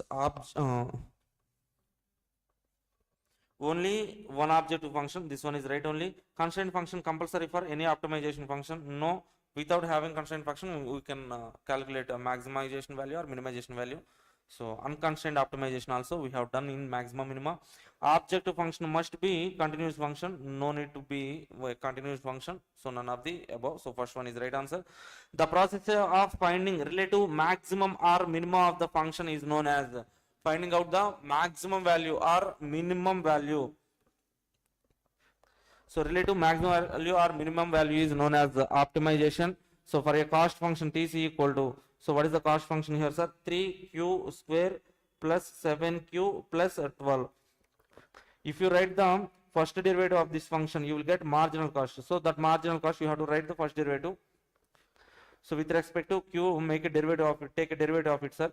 3q square, 3 into q square derivative is 2q plus 7q derivative is 7. That means 6q plus 7. So option 2, sir.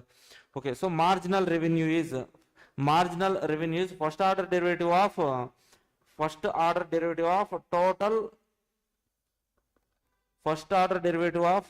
total revenue is marginal revenue, sir. Okay, so 161 expression of D equal to AC minus B square.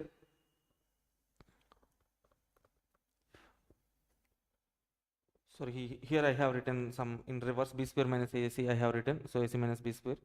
So correct it.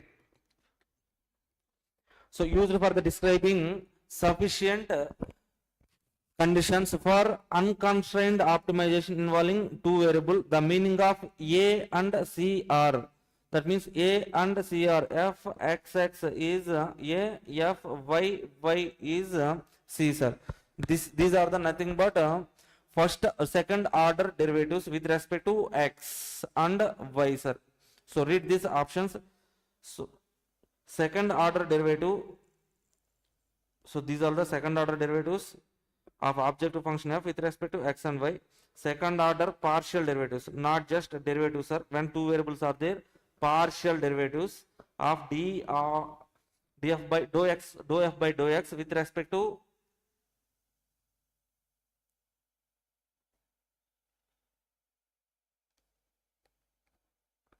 so see this option 2, sir. So this one is with respect to some x is missing, sir. So second order partial derivative of dou f by dou x with respect to x comma y, sir. X is missing here, so take this answer. Okay, 162. A price discriminating monopolist firm operates in market where it is a sole supplier. Yes. More than one market. Yes. Markets where it sells same product but different prices. Yes. So monopoly can do a price discrimination, all the above, sir. For a dual plant monopolist firm with respect to production cost C1 and C2, okay, what is the necessity condition?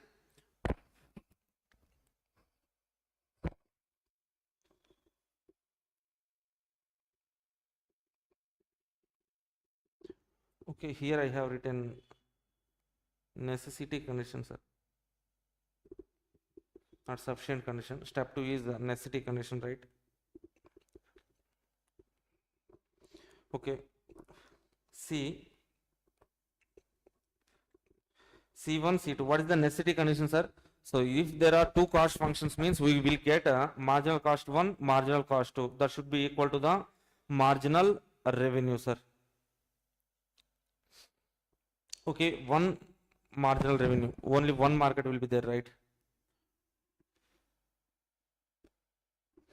So exponential smoothing method, which one of the following is true? So coming to the business forecasting. So in business forecasting, most of the times you do only demand forecasting. So to calculate demand forecasting, there are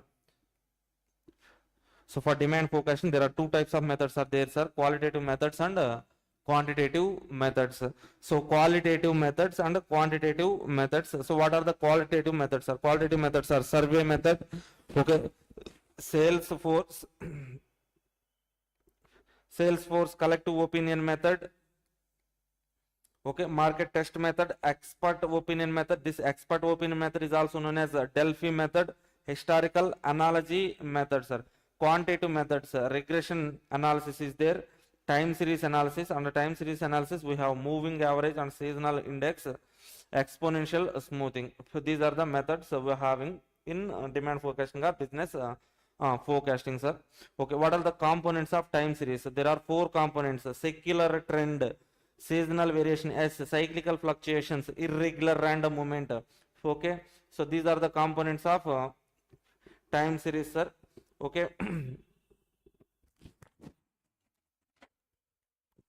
So cumulatively, so while calculating forecast, demand forecasting, we can under multiplicative method or approach here. So there will be some multiplicative relationship among the four components. In other words, a particular observation of time series data is considered to be the product of particular observation of time series. So product of effects of these components. That means particular observation Y for particular time period. T is equal to secular trend, T into seasonal variation, S into cyclical fluctuation, C into random movement or irregular movement, I. So this is how you have to take that, sir. Next one. Yeah. These formulas enough. So let's solve. So under exponential smoothing,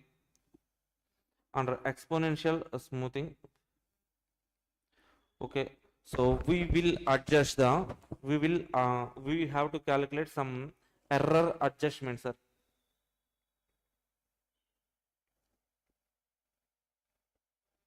So for a previous forecast, so for previous year forecast, you have to add some error adjustment. That error adjustment can be calculated using error ET into alpha. This alpha is known as so smoothing coefficient, sir. This alpha value lies in between 0 to 1. In between 0 to 1, alpha value lies in between 0 to 1. Okay, so 1 is the maximum, 0 is the minimum values of learning coefficients. Sorry, exponential coefficient.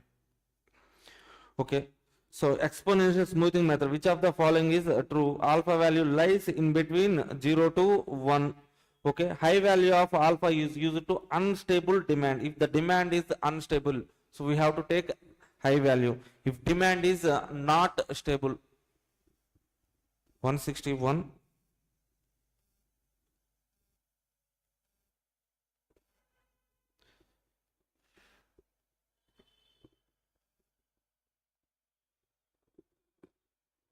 Yes.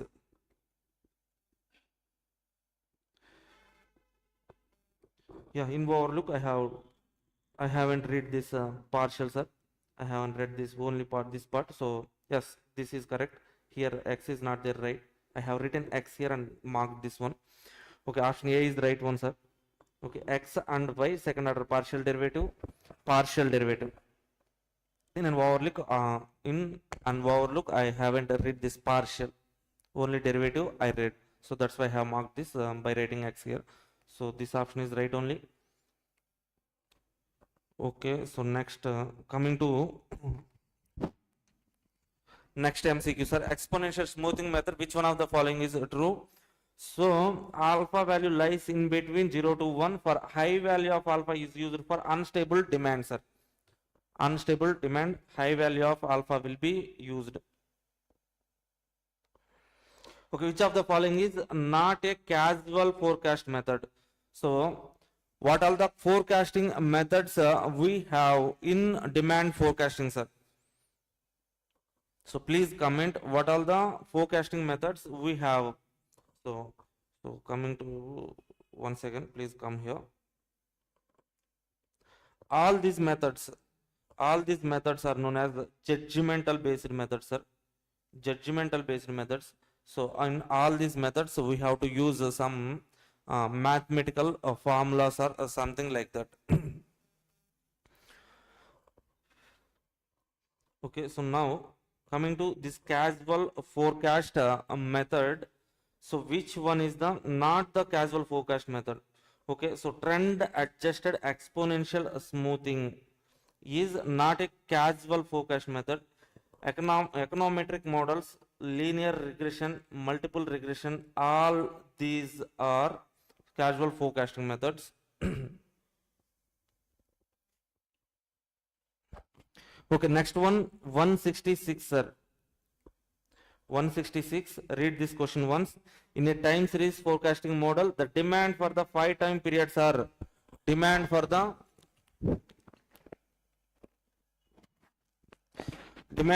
5 time periods are 10, 13, 15, 18, 22. They have given a linear regression fit resulted in equation y equal to 6.9 plus 2.90.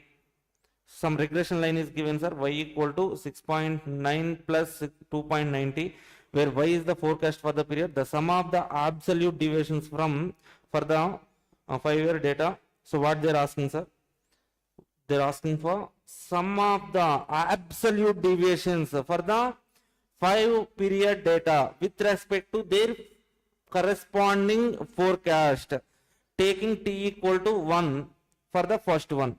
Okay, so let's calculate this one, sir. So 5 time periods are there, 1, 2, 3, 4, 5. So demand is already given in the question, 10, 13, 15, 18, 22. So now we have to calculate the deviations from the trend. That's why, so to calculate the trend values, they have given some regression equation y equal to 6.9 plus 2.9 t, sir. Okay, so take for the first period, take t equal to 1. So substitute in this equation, you will get 9.8. For second period, take t equal to 2. Substitute in this equation, you will get 12.7. Third period, substitute in place of t 3. 15.6, like that. Fourth period, 4. Fifth period, t equal to 5. Substitute, you will get 18.5, 20.4. So these are the trend values. Write this trend values here. So for the first period, trend value is 9.8. Second period, 12.7, 15.6, 18.5, 21.4. Okay. Now write the deviations. So if you can observe the question, in question they have taken some of the absolute deviations. Absolute deviations means whenever there comes a negative value, you have to consider positive only. Okay, take all the positive values. Take all the positive values. Okay, now, so even if negative value comes, absolute deviations, right? No, so positive sign. Ignore the negative sign. Only take positive sign only. Okay, some of the all absolute deviations. Write the deviations for each period. So make a summation of it, you will get 2.2. So 2.2 is the answer for this one, sir. Okay, which of the following is not a forecasting technique, sir? Not a forecasting technique. Trend line estimation, forecasting. Delphi method, forecasting. Hungarian method, not a forecasting. Judgmental technique. Okay, so judgmental technique includes all the qualitative methods. These three are right on. Sorry. These three are right only. Hungarian method is wrong, not a forecasting technique. In simple exponential smoothing forecast, to give a higher weightage to recent demand function, smoothing constant. So higher weightage alpha, that is equal to 1, sir. Okay, a linear trend equation form, f equal to, so normally y equal to a plus bx. This is the linear equation, right? So like that, the equation here will be f equal to a plus bt. Actual demand for the period is 100 units, but forecast for the demand is 90. What is the forecast error? Okay, so to calculate the forecast error, okay, So forecast error, that is equal to actual demand minus forecasted demand. So actual demand is 100, forecast demand is 90. So that means 10 here. So positive 10, sir, not a negative 10. So you will get the summed out like, so always subtract forecasted demand from actual demand. So next, coming to the 171, question number 171.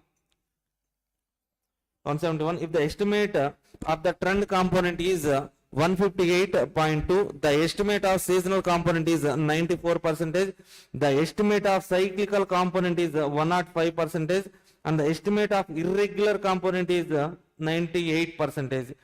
Multiplicative model will produce a forecast of, so forecast, let's say YT, that is equal to here trend component T into S into cyclical component C into I. So you have to multiply 158.2 into 94% into 105% into 98%. Then you will get some values at nearly 153 or 0.02 something like you will get. So please comment whether you also got that or not. So next one, 172. Which of the following is not true for forecasting? Which of the following is not true for forecasting? Forecasting rarely perfect. So the underlying causal system will remain same in the future. Forecast for a group of items accurate than individual item. Short range forecast are less accurate than long range forecast. Okay, so this one is the not true, sir. Actually, short range forecasts are more accurate than long range forecast. Okay, this one is a wrong answer. Right.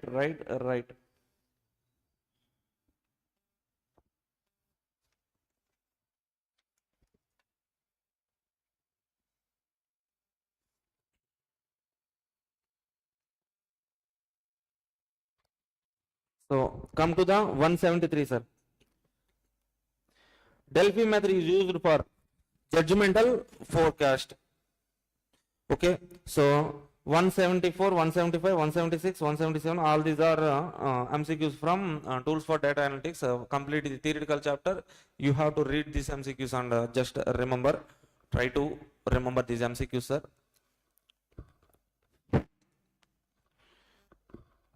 Yeah.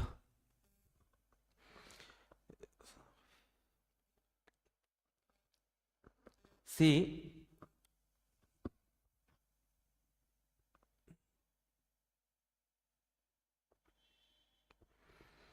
so here Tableau is a both. So Tableau is a business intelligence tool as well as visualization tool, sir, both A and B. Which of the following statement is correct? So for data analytics, functioning of ETL tool is same as that of ELT. No. For data analytics, the purpose of ETL tool is same as ELT tool. Okay, so this one is right only. Okay, so which of the following statement is incorrect? Which of the following statement is incorrect? Okay, so Microsoft Excel is the most popular among the available spreadsheets. Yes, correct. Zoho Analytical is tool used for financial data analytics. Yes, correct. Visualization tools are reporting tools. Yes, this is also correct. So none of the above is incorrect, sir. So prescriptive analytics is very important for. So prescriptive analytics just tells us what likely to happen. It prescribes. Prescriptive analytics means it prescribes what will happen. So what the future forecast will be. So something it will describe the future. It will something like it prescribe the futures. Tells about the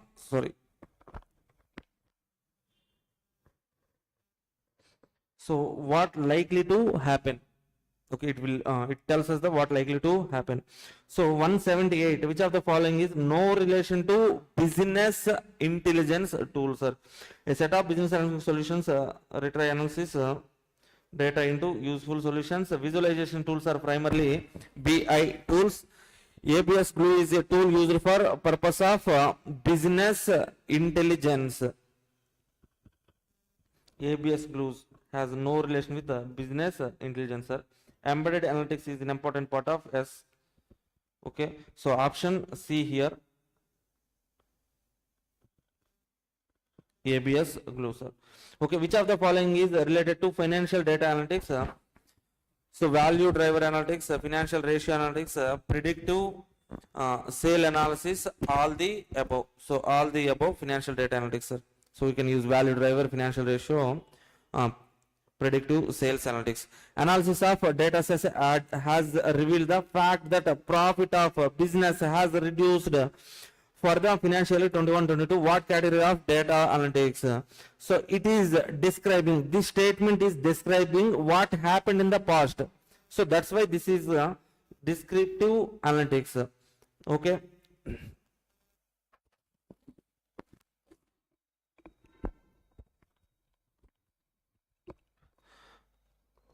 Okay, here predictive analytics estimate for the future, diagnostic what actually happened, why this is happened. Okay, prescriptive analysis, it prescribes what action to be taken. So script and is relation to type of programming language. Python, sir. So which one of the following is key feature of SAS language?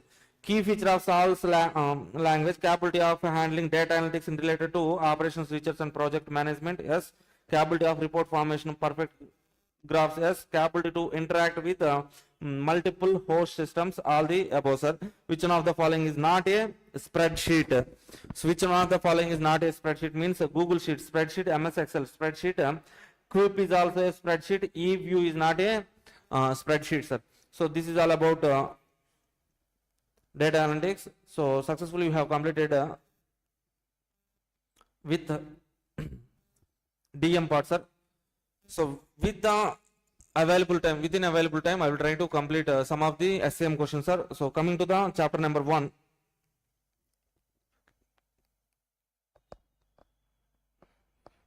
See, in chapter number 1, so what are the components are pillars? Pillars of strategic cost management means strategic position analysis, cost driver analysis and value chain analysis. Okay, strategic position analysis. Under strategic position analysis means strategic position analysis examines the company's performance related to the its industry competitors. Its performance is compared to the industry competitors. Focus on how company creates a value. So all this. So just remember this line: company's performance examined to its industry competitors. So next one, value chain analysis. Under value chain analysis,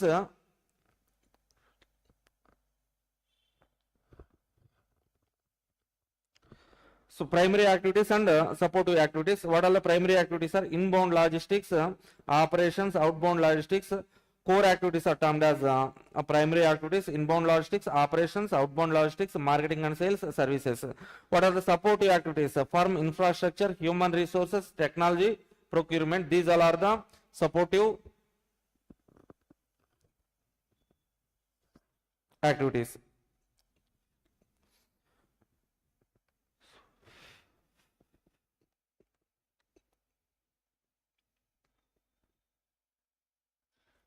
So next one, see, core areas in supply chain management.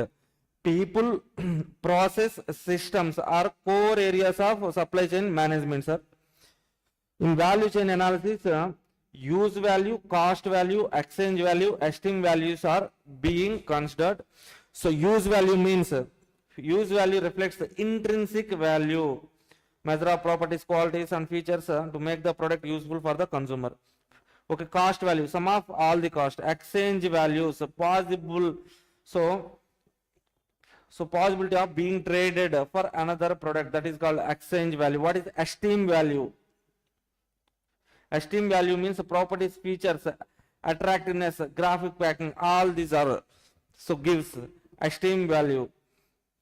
So next one, that is related to the cost of quality, second chapter. So let us complete first chapter related MCQ, sir.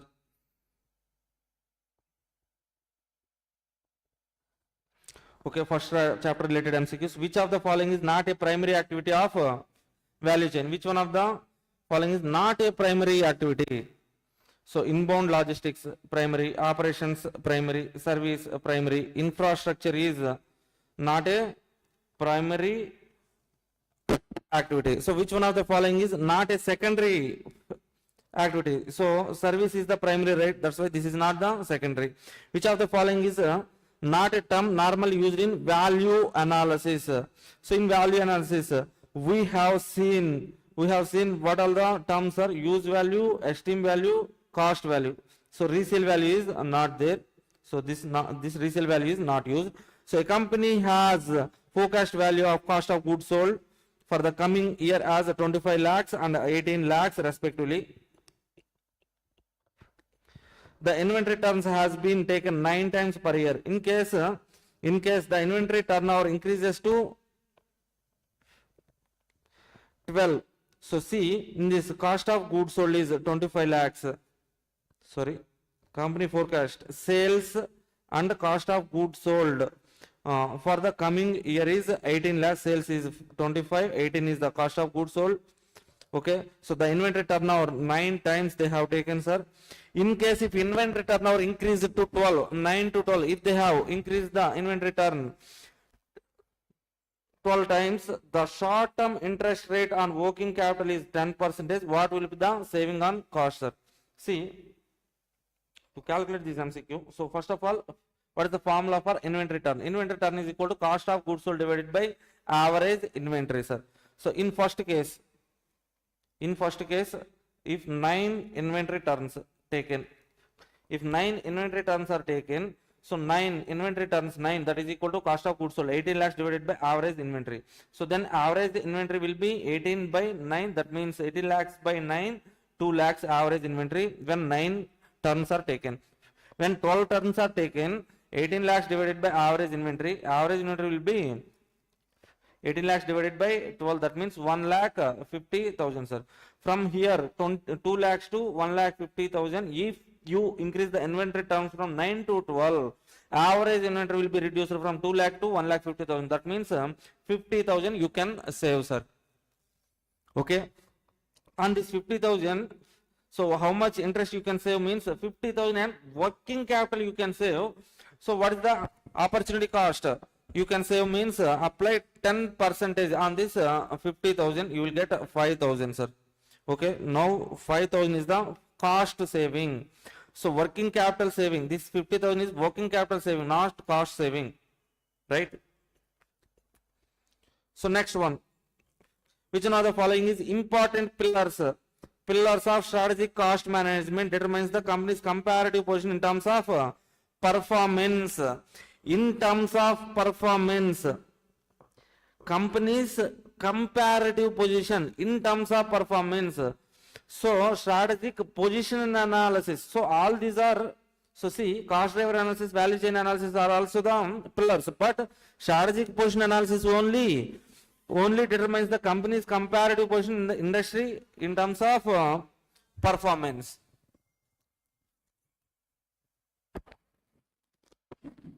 $177.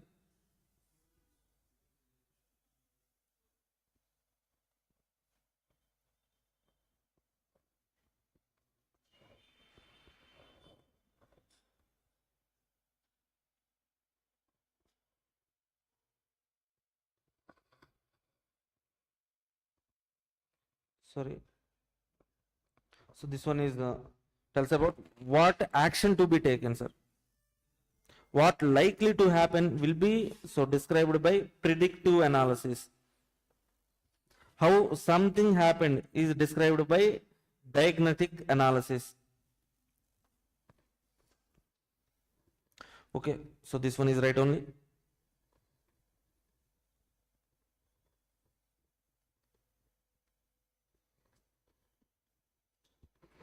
This one, sixth one. Dash is defined as the real and permanent reduction in the unit cost of goods manufactured and service without impairing their suitability for their intended use. Real and permanent reduction in the unit cost means cost reduction. Okay, so there are three core areas. So next one, seventh one, there are three core areas to consider when developing the supply chain. So what are the core areas in supply chain management, they're asking, sir. So we have already seen this, people, process, systems. TQM stands for, we all know, the total quality management. Four P's of TQM. What are the four pillars of TQM? So this comes under second chapter. Let us go to the second chapter. Some brief view we have to see, sir. So in second chapter, sir, cost of quality is there. So under cost of quality, total cost of quality is categorized into cost of good quality, cost of poor quality. Cost of good quality again categorized as prevention cost and appraisal cost. Cost of poor quality, internal failure cost, external failure cost, sir. Prevention cost means it prevents the cost. Prevention cost. So this cost is incurred to prevent the defective units to occur. Appraisal cost, this means we have to check whether the goods produced are good or not. Okay, so internal failure cost. In this appraisal cost, so in this after producing, you will do some inspection and testing for the finished goods, sir. In the testing, if you find that goods are defective, you will go for internal failure cost. If the products are good, you will sell those goods to the customer. When the goods received by the customer, after received by the customer, if customer finds that goods are defective, then they will incur some external failure cost, sir. Okay, so prevention cost examples. So here, system development for prevention, quality training, quality audits, design review, quality circuits, all these are prevention cost. Appraisal cost, so prevention cost, raw material inspection or testing comes under prevention cost, sir. Coming to the appraisal cost, testing and inspection of not raw material, work in progress and finished goods comes under appraisal cost. Product acceptance, packing and inspection, field testing, depreciation of testing equipment, continuing supplier verification, all these are appraisal cost.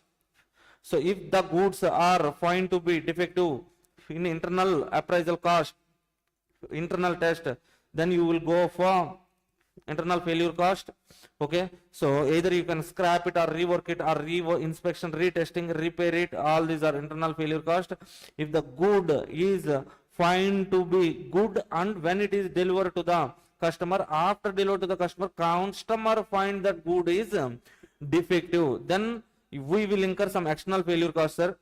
External failure cost means some revenue will be lost in future. So as we have delivered some defective goods to the customers, so reputation will be damaged. So reputation damaged means future revenue loss. Okay, so also we will incur some warranty, repair, replacement cost, discount due to defects, cost of field servicing, etc. Something like this, sir. Okay, these are the cost. So coming to the TQM, total quality management, 4 P's are there: people, process, problem, preparation. Okay, these are the 4 P's of TQM. Price, so price analysis for total quality management. Price, P means problem identification, R means ranking, A means analysis, I means innovation, S means again solution, E means PRISE, price, E means evaluation. Okay, so under Pareto analysis, what is the Pareto analysis, sir? So Pareto analysis based on the 80-20 rule observed by the Wilfred Pareto. So useful in multiple situations like including TQM and everything. Okay, so these points are enough to solve the MCQs from 10. So ninth one, see this ninth one, 4 P's of TQM. So what are the 4 P's of TQM, sir? People, process, problem, preparation. People, process, problem, preparation. These are the 4 P's of TQM. Price stands for first P is problem identification. Third option, problem identification, ranking, analysis, innovation, solution and evaluation. DMA, DC, DMA, IV. So in Six Sigma we will be having two types of methodologies, DMAIC, DMADV. For new products we use DMAIC. For existing product we have to use DMADV. So DMAIC, DMADV, this is the methodology used in Six Sigma, sir. Pareto analysis recognize 80-20 rule. Cost of rework is a cost of. So cost of rework means which category it falls under means, so when you do rework means when the good is found to be defective in internal inspection, so you will incur some internal failure cost of rework. That is nothing but internal failure cost, sir. Okay, so next one, cost incurred to ensure failures do not happen, prevention cost. Okay, so coming to 15 to, so from here nearly 68, so till the MCQ number 60, all these questions are from chapter number 3, chapter number 4, chapter number 5, sir.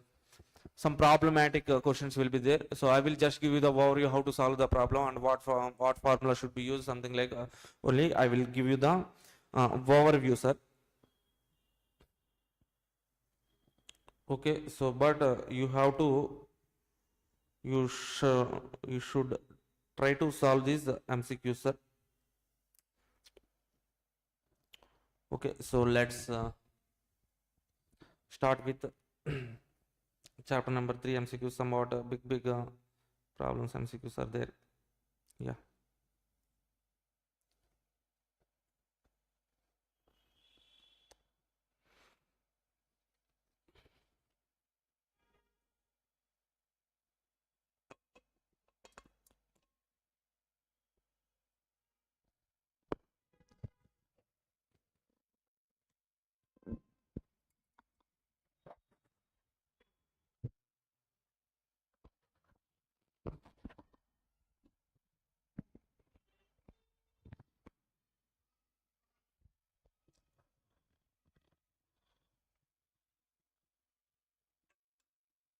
Just 1 minute, sir. I'll be back.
Okay, hi guys, please let me know. So I think from here we have 40 MCQs, 40 MCQs.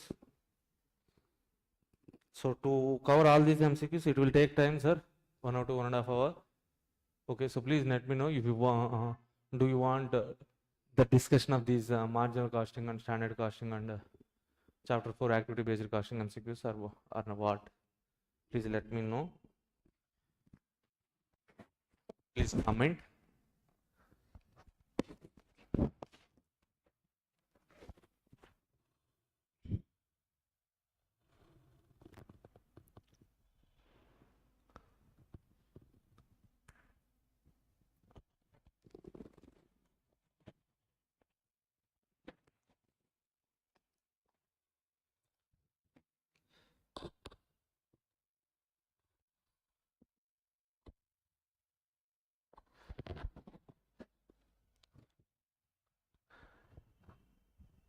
Yes, sir.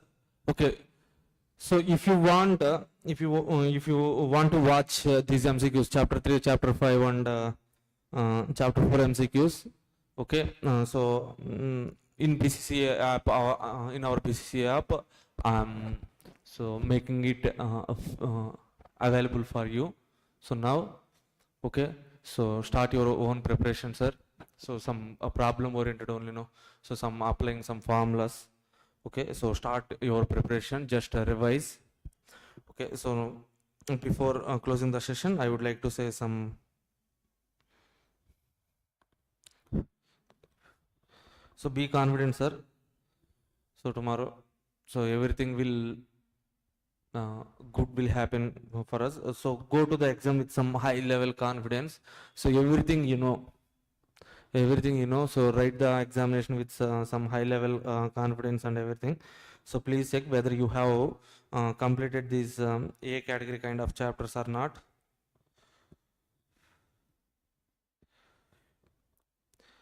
So check whether you have completed the simulation, network analysis, maximum, minima, business forecasting, transfer pricing, relevant costing, target costing, these chapters. Okay. So if you don't have completed, so go through this one. Simulation, 1 or 2 problems, something like petrol pump problem are there. So network analysis. So also program evaluation review techniques, so most important. Also I have given one problem for crashing. So that problem also just check, sir, check once. Okay, so maxima, minima. So maxima, minima also there. Some basic questions, single variable questions. So please check for single variable questions. So business forecasting, regression analysis, y equal to a plus bx equations are there, and also exponential smoothing, moving average questions also check, sir. Transfer pricing, I have given some super 50 questions. Check those questions. Relevant costing, target costing. So super 50 questions are enough. Product life cycle question. So three questions are there in the institute material. In our material also 3 questions important. Just in time 2 questions only there. Okay, so do those problems in under activity based costing. So just basic problems. So throughput also, so do some 3 problems I have given. Okay, so coming to the standard costing, you have to do one problem for material cost variance, one problem for labor cost variance, and one problem for fixed overhead cost variance, and also one problem for sales variance, sales value variance. So in this material cost variance and sales value variance, some reverse calculation problems are there, sir.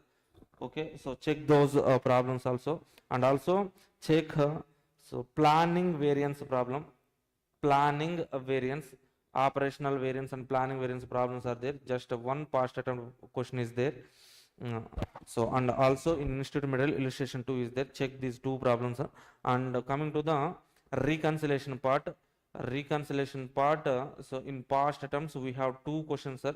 The 2 questions I have given in Super 50. So just practice those models. And assignment, just basic single problem. Learn the algorithm, transportation, Vogel's approximation method, learn the algorithm. So cost of quality. So 2 questions are there. 2 questions are there in our institute material, and also 3 questions are there in our material. Check those problems. LPP, so most important. So maybe for this attempt from this LPP, maybe one question may come. Okay, so LP model, writing LP model and dual is enough. Okay, so practice LP model formulation, equation formation questions and dual formation, dual writing, one problem, LP model problem, LP model creation, practice as many as problems here, and writing dual. Three problems are there in our institute study material or and also in our material. Practice those three problems. So coming to the learning curve. So learning curve. So I have given some so for 53 or 4 questions. Those are enough. Game theory. Okay. So do one problem for each model. So writing max, mini max, maximin. Writing how to write the calculate the solution using odds method, and coming to the